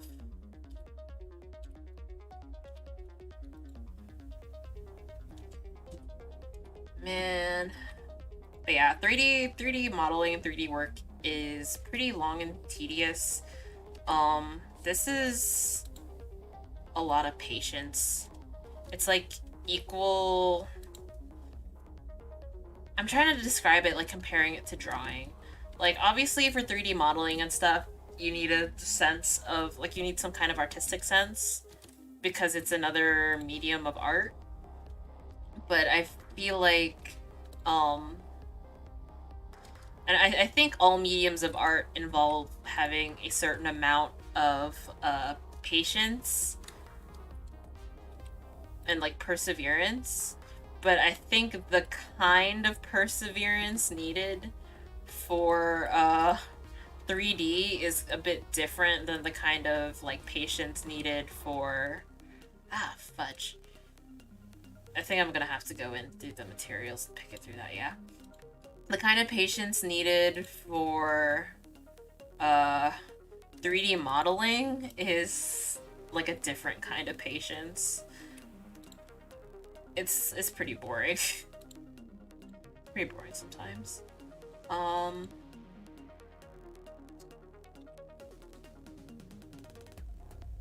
would also say that 3D modeling also involves like a lot of technical knowledge that you don't necessarily need technical knowledge for doing normal drawing art.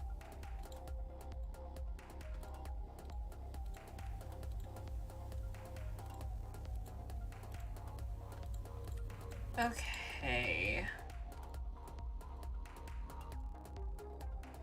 Oh man, what?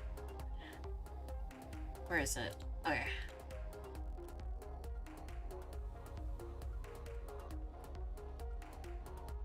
What am I looking at here?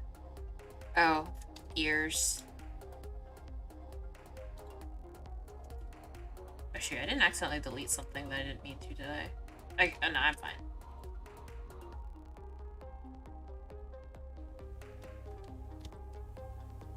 Okay, nice.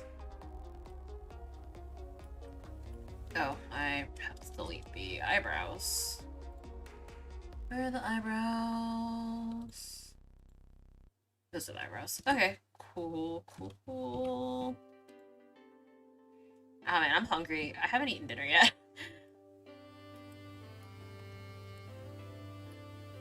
Okay, we've deleted the eyebrows. So the base work for the model is done.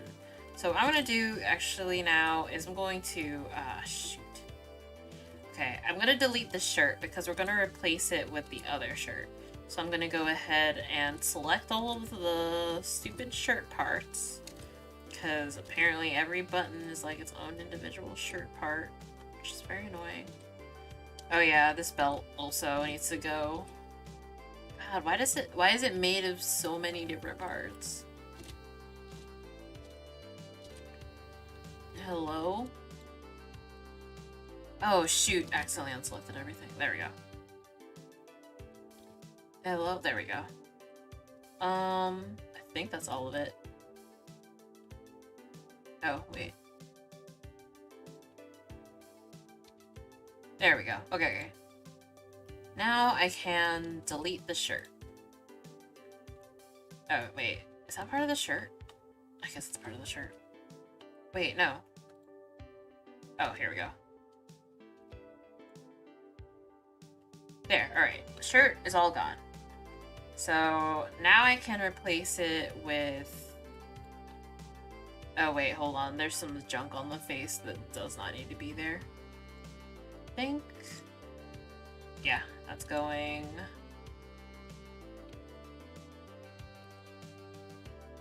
Okay. Alright, cool, cool, cool. And then... we're going to import the other version of this that has the t-shirt on it, so that we can place the t-shirt onto this one.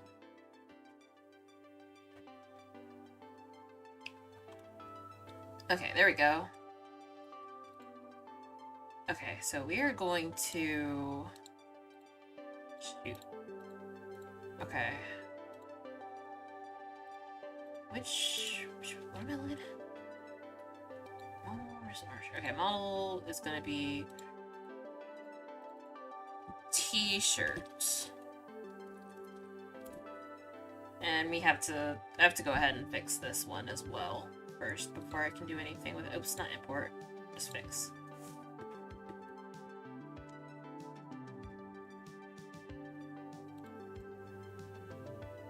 Whew.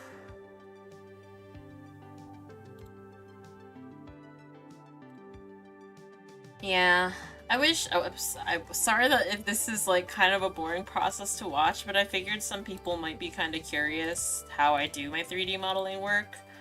And I feel like maybe this is. Hi, Flo. Yes, this is for Katie.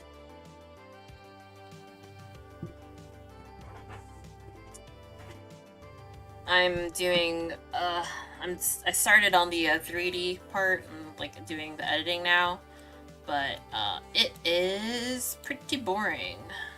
Oh, here, actually, I didn't put the picture of the where is it? Oh shoot, I lost. I can put the picture of the drawing that I made into it on the stream. There we go. Whoops. Okay, cool. Okay, now that we've got that...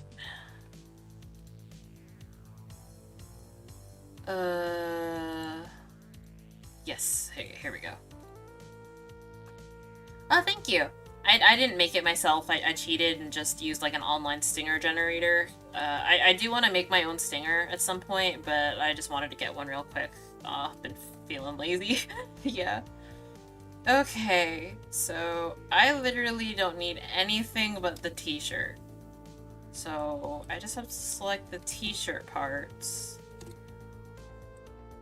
And let's hide this.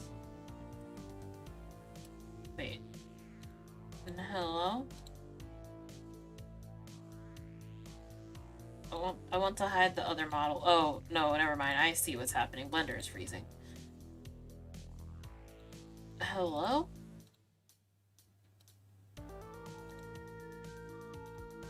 Oh, there we go. There we go. Wait. No, that's the wrong thing. Where's the... Okay, here we go. Okay, yes, let's pick nothing but the t-shirt.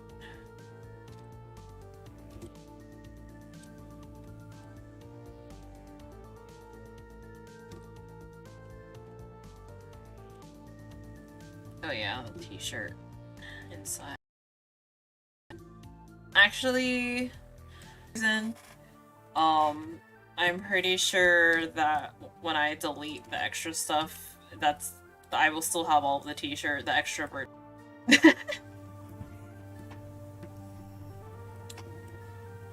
Okay. Right, so now that we've got the shirt, I can take the shirt, separate it out.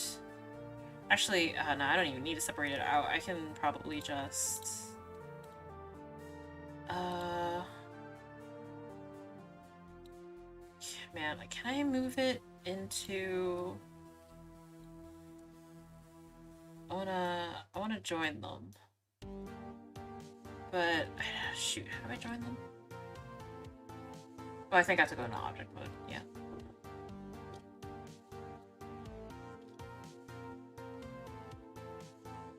Oh, shoot, actually, I don't need the sleeves because the cardigan would be over the sleeves. Well... This is fine. I can just... I can just delete the sleeves. This is okay.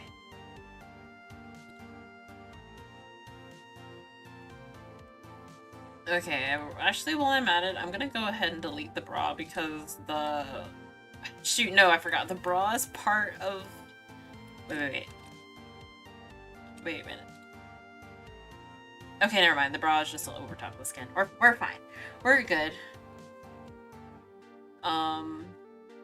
Unfortunately, though, the boobies are still sticking out for whatever reason. Okay.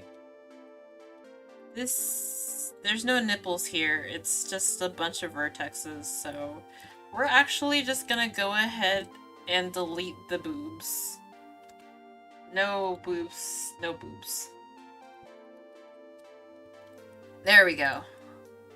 Perfect. No boobs. Okay. Now we're gonna go ahead and delete the sleeves off of this because we don't need the sleeves.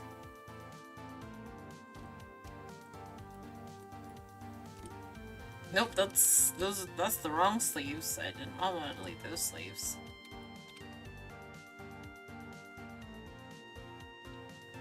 And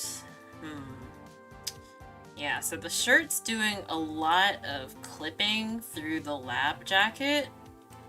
So we're probably gonna have to do some sculpting on this jacket. Well, I know we definitely need to do some sculpting on the jacket because we need to make it shorter. So let's do this. If I ever get arrested for public indecency, I'll just be like, no, officer, those are my nipples. They're just vertexes. Yeah, so we're probably gonna have to do some sculpting on the coat to make sure that it doesn't, like, clip through the shirt. We're gonna move the coat out. So we are going to... Ooh! This has pockets. This is luxury.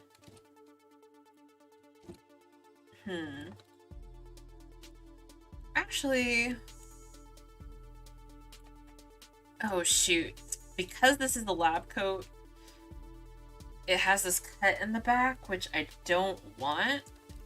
So what we're gonna do here is we are going to select... Ah, shoot. This thing's double-sided, though, isn't it? I have a feeling the inside and the outside are separate. Yeah. Annoying. Annoying. Whatever. We don't need the inside, but it's nice to have an inside. Because then that means I can color the inside of the coat differently than the outside. So I can color the inside darker and, like, create a nicer shading effect in the textures. So I don't want to get rid of it, but it's going to make editing the coat a little bit more annoying. But for now, we're going to just do this. Oh, shoot. Merge. Ah, man, see, I'm not even picking the correct vertexes, I don't think. Okay, well, let's, you know what, let's do it one side at a time. So we're gonna hide the... We're gonna hide the inside.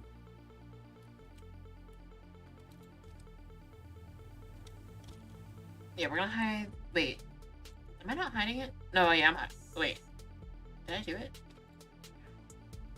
This is another thing I hate about Vikatsu. Vikatsu, for some godforsaken reason, has so many extra, like, bits and vertices that are just not necessary sometimes. It's nice in theory, but it makes editing so much more annoying. Okay, whatever. I guess I'll do it like one vertice at a time, I guess.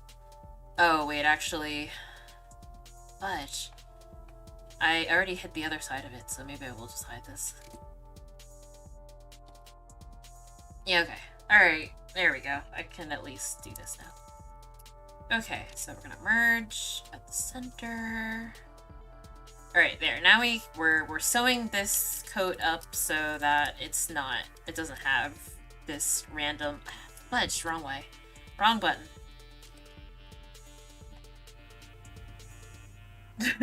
I won't tell you his name, but it rhymes with Schmaden.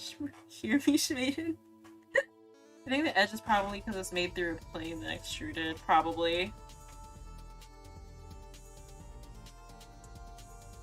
It makes it a 3D object, but also this is a coat. It doesn't need to be that 3D. Like, no one is going to be zooming in so hard that they see the edges of the coat. They're making my life harder. But it's fine. Okay. Okay, the coat has been sewn. Which means I can unhide all of the edges.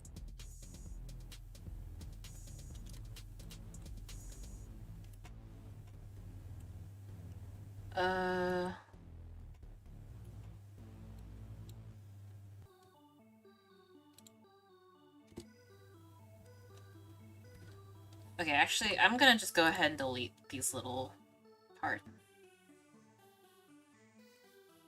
Because I don't feel like sewing them all together.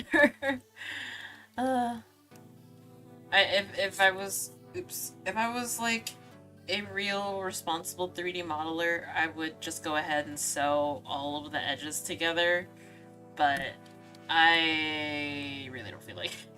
I think what I'm gonna do is I'll remake the edges on this, but I'm gonna remake it after deleting the original ones because I'm still sewing it together, and it'll just be easier for me to join these vertexes together and create new faces from that. Good thing that this design is wearing pants, otherwise there'd be panty shots galore here. Okay, let's hide this, and then I can sew the inside.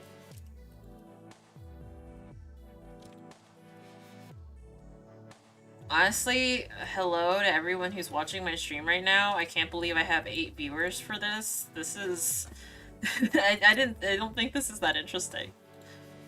But at least people can see how the machine works, what goes on in the kitchen, the 3D modeling kitchen.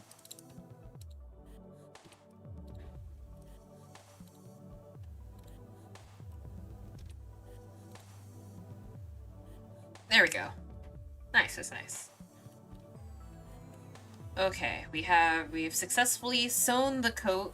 It is now more similar to the cardigan in our original design. I'm gonna go ahead and delete some of the pant parts because this is really bothering me. So before I finish the coat, I'm gonna go ahead and delete some pants. Yeah. So we're going to... So we are gonna tailor these pants so that they do not stick out of the boots. Should change points out. Oh shoot, you're right, Flo. Thank you for pointing that out. I forgot that I still had that as a redeem option. I will go ahead and fix that on Twitch right now before I forget, because if I don't do it right now, I will forget. uh, Viewer rewards, channel points.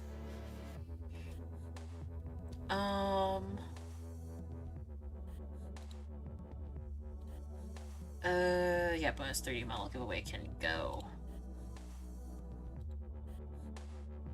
No, tater cams. Yes, I've done them all. Okay. I have to think of new points rewards that I want to do. But I'll think of that later. I'll do the brainstorming on that later. If anyone has suggestions for some more point rewards that I should add, let me know.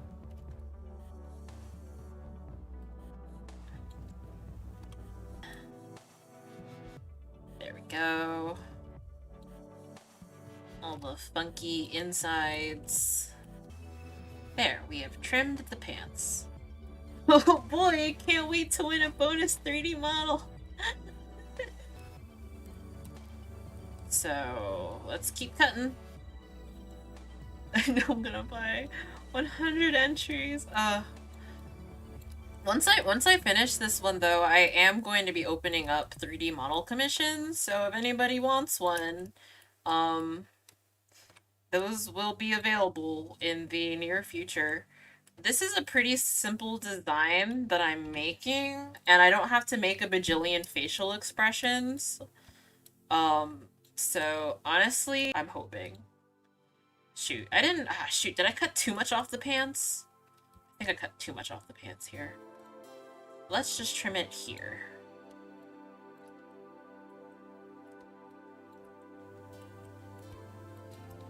I'm thinking, man, it's just so hard to do market research on what I should be charging for my 3D model commissions just because there's like so few people doing them. Most of the people that are doing them in Vroid. Okay, here we go. Nice. Wait a minute. Huh? What? Why did this? When did this happen? When did that get deleted? What? Are you serious? Okay, well, hold on. I don't know exactly when I deleted it, but I don't want to have to redo all the cutting I just did. So I guess I'm gonna do the boring, manually fixing the mesh.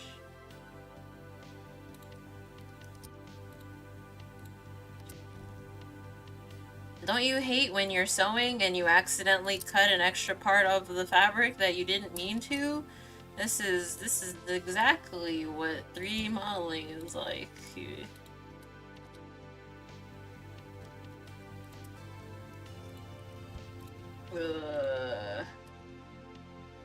Okay. Oh wait, shoot. Wait, why did it... Why is the texture bad here? Or is... That's not a hole, is it? Yeah, that's not a hole. That's just the base. Man!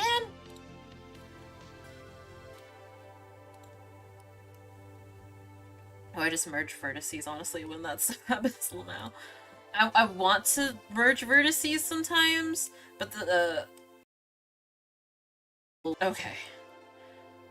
The problem is sometimes if I mess around with the vertices too much, sometimes I break the built-in physics on the mesh, or like things will start clipping through if I'm not careful because there is skin underneath the pants. So if I accidentally merge certain vertices, sometimes I accidentally cause clipping to happen.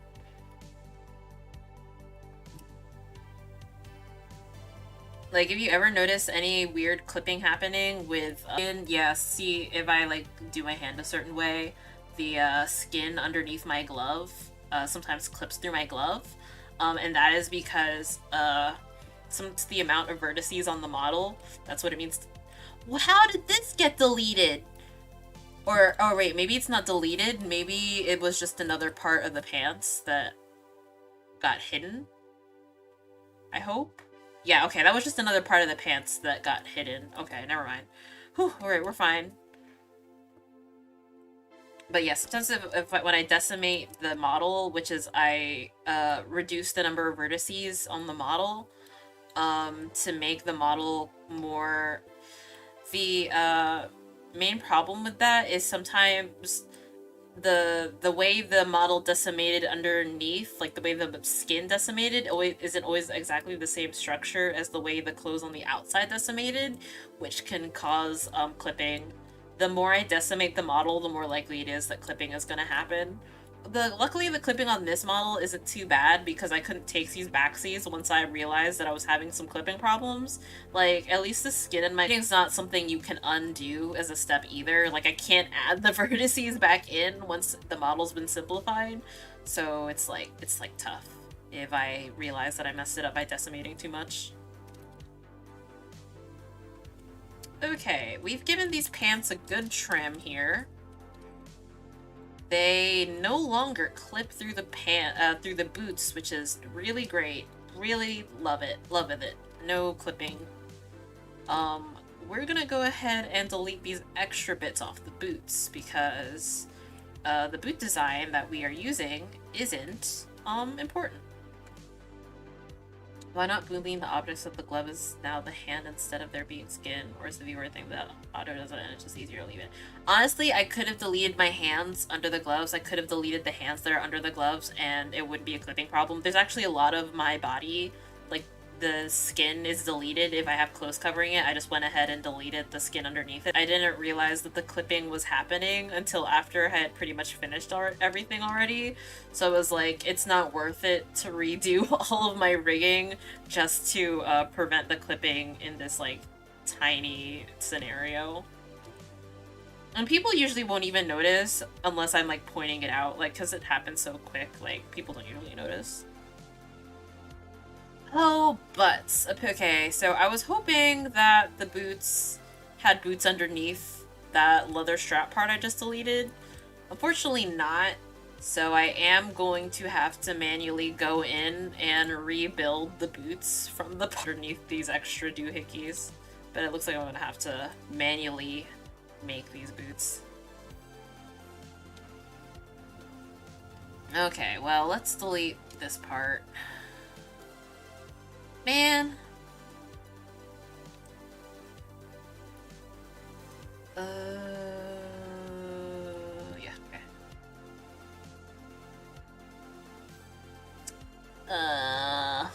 Whoa. Whoops, that was an accident. Okay. Alright, so probably the easiest way to go about doing this would be to... I'm gonna keep... should I keep the back strap on these boots? Actually, okay, there's still little doohickeys for me to delete, so I'm gonna go ahead and delete those. I'm gonna delete all the stuff that needs to get deleted first, and then I can go in and rebuild it at the end. Oh! Hahaha! Look, you're wearing socks underneath the boots, because I forgot to, take your socks off. But that's good. When you wear socks, you're less likely to get athlete's foot. I will be deleting the socks, though. There's no reason for you to be wearing socks. You're just adding extra data to the model that doesn't need to be there.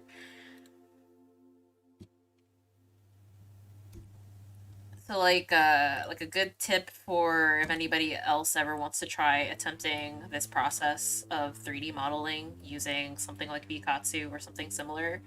Generally the rule is if the thing reason to keep it, it's just making the, it's just adding extra data to the model that you don't need. Okay, I'm gonna delete the extra bits off the boots, and then... parts. Really annoying.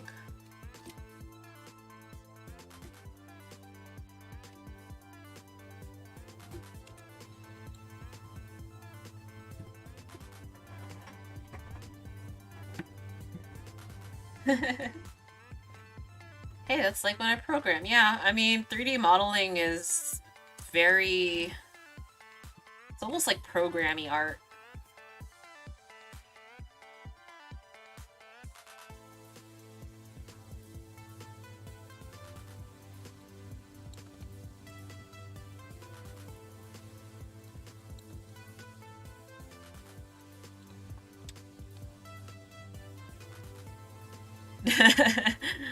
uh,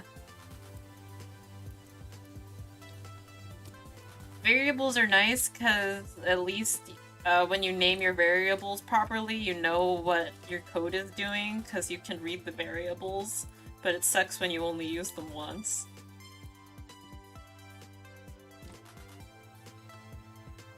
Shoot, that's actually... Actually, no, I do want to delete that. Ugh. This is another thing that I don't like about the way Vikatsu models things, is there's like a lot of unnecessary extra bits in their models.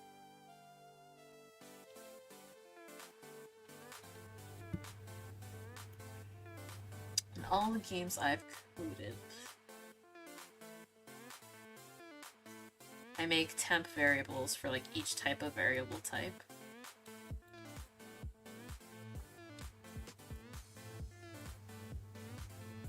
But man, it confuses the crap out of people when they read my code. Yeah, that makes sense. I guess while I have view of the socks, we're just gonna go ahead and delete them while the boots are open and I can see the socks.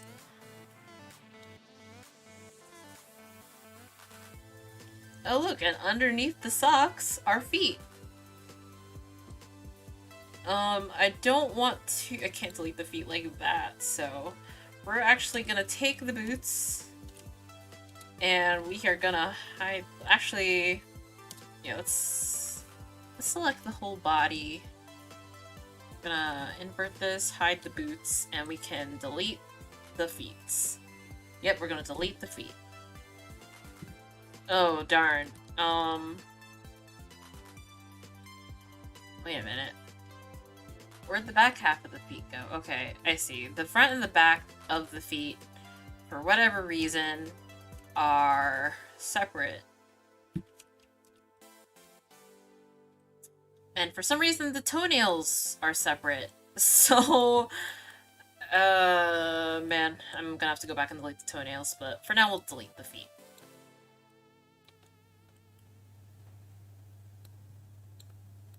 Yep. We are preemptively preventing the person whose model this is for. They can't send any feet pics with this model. sorry, Vernum. No feet pic business for you. Not with your not with this 3D model anyways. We're deleting your feet in the name of efficiency.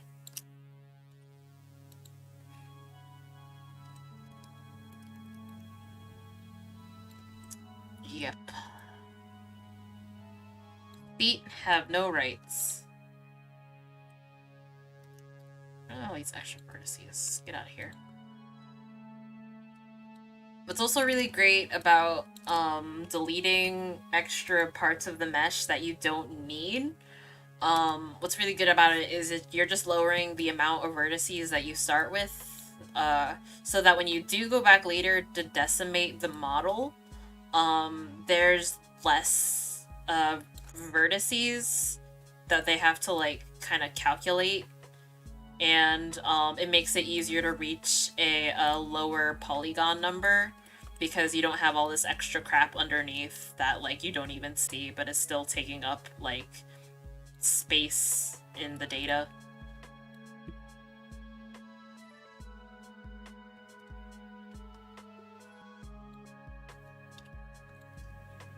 Like, because you are literally wearing pants, oh, that's a butt.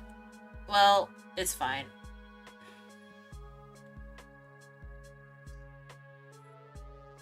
You're literally wearing pants, so you don't even need the rest of your legs. I probably could even delete the butt if I wanted to, but I feel like I should leave some skin under there. There. Nice. Delete the whole body other than the face and hands. I'm like kind of tempted to delete the whole body other than the face and hands. I wanted to leave some skin in which the skin underneath is ever going to show up. So actually, honestly, not a bad idea. I guess I will keep the hands in the upper chest area, but yeah, there's not really any need for the arms. Because you can't see the rest of the arms because of the sleeves being blocked off here, so I don't have to worry about any uh, empty body void. Okay, so actually, yeah, let's go ahead and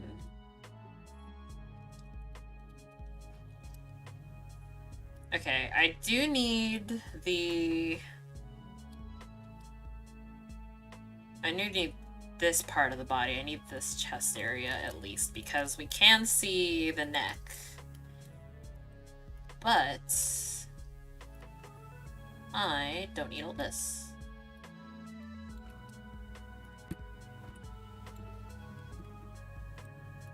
Yep, this is unnecessary.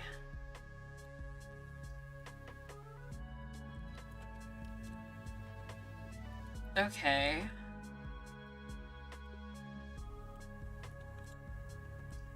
Great. Cool. Okay, we're gonna go... Ah, man. There's not really any easy place to... Hold on. I think I can...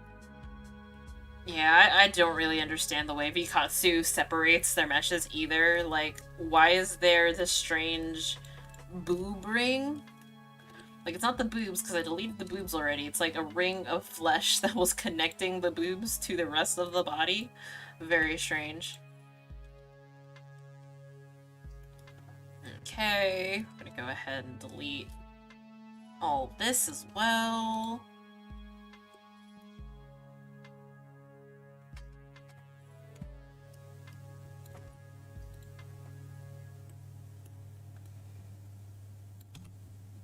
We're gonna try to make this model like as optimized as I can.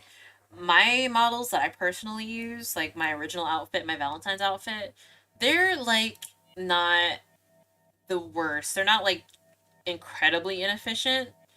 But for if I'm working on stuff for other people, I do want to make sure that the model is efficient as possible. Just because I don't know what hardware they're working with, you know. I want to make sure that it's more likely that they can do whatever they want with the model and have it run smoothly and be able to load quickly than not. Because 3D does take a little bit more like processing power, etc., than a 2D model would. So it's really important to be efficient here and make sure that the model is optimized. Yeah, so I probably don't need any of the arm. Probably don't even really need the shoulders. Whoops, that was a little bit too much arm.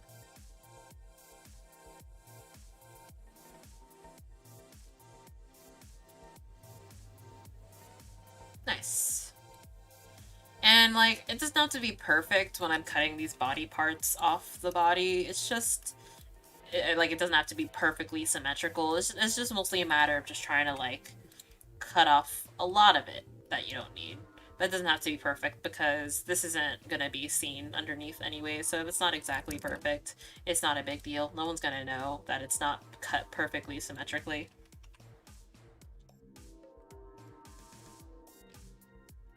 Okay. Blender, please don't freeze. Welcome to Pandy's murder stream.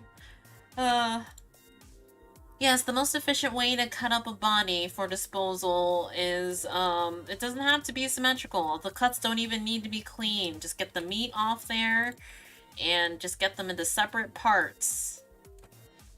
Nobody's gonna know. Yeah. Okay, I believe this is, yes, this is pretty good. I could even cut a little bit more off of this arm if I wanted to, but I'm not gonna bother.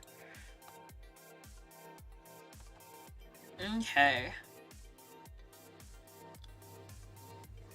Alright, so I think we made pretty good progress here.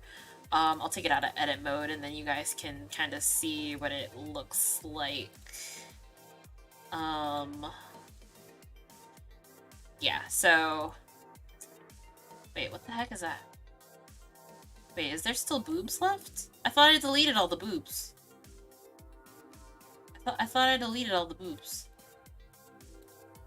There's not a hole in the t-shirt, is there? There shouldn't be a hole in the t-shirt. That doesn't make any sense. Whatever, I'll figure out that problem later. But this is the progress we've made so far. So it's all pretty. Right now, it's very boring looking. We're not even. We're only maybe. I want to say probably 25% of the way through the overall process. I've gotten the base stuff worked in, but I still have to do a lot of sculpting here to get everything working. I still have to go in and do a lot of cleanup.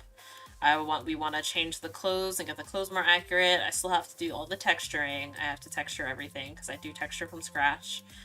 And then we get to the really annoying stuff, which is the rigging. Rigging is really annoying because when rigging, I usually find something that was actually broken about the original mesh that I have to go back and fix in the mesh, and I have to go restart the rigging process all over again. Very annoying. But you guys got a little peek into what 3D modeling is like, so I hope it was kind of interesting for you to watch. And you have an idea of, in the future, why my commissions are going to be really expensive, because this is a really, really long process, actually. Watching you model makes me want to use ZBrush, but my computer would, die in its current condition. I'm sorry. You could do some sculpting in Blender. Blender might not be as intense as ZBrush. I've never used ZBrush. I literally cannot compare because I've never used ZBrush, so I wouldn't know. But Blender has sculpting. I've never actually done any or I guess technically I did sculpt something once. I sculpted a little anime head once with the sculpting in Blender, but I didn't really know how to sculpt when I did it. It was just me messing around with the sculpting tool, so it didn't come out very good. But I think if I were to go back and try to do it again, I think I could definitely do a much better job. Okay, anyways, I'm really hungry and I haven't eaten dinner, so thank you everybody for coming out to the stream tonight. Oh, I'm spinning this body, but I don't care. I don't think I'm going to be streaming the rest of this process because it's like not that interesting. It's very time consuming. But thank you for coming to the stream, everybody.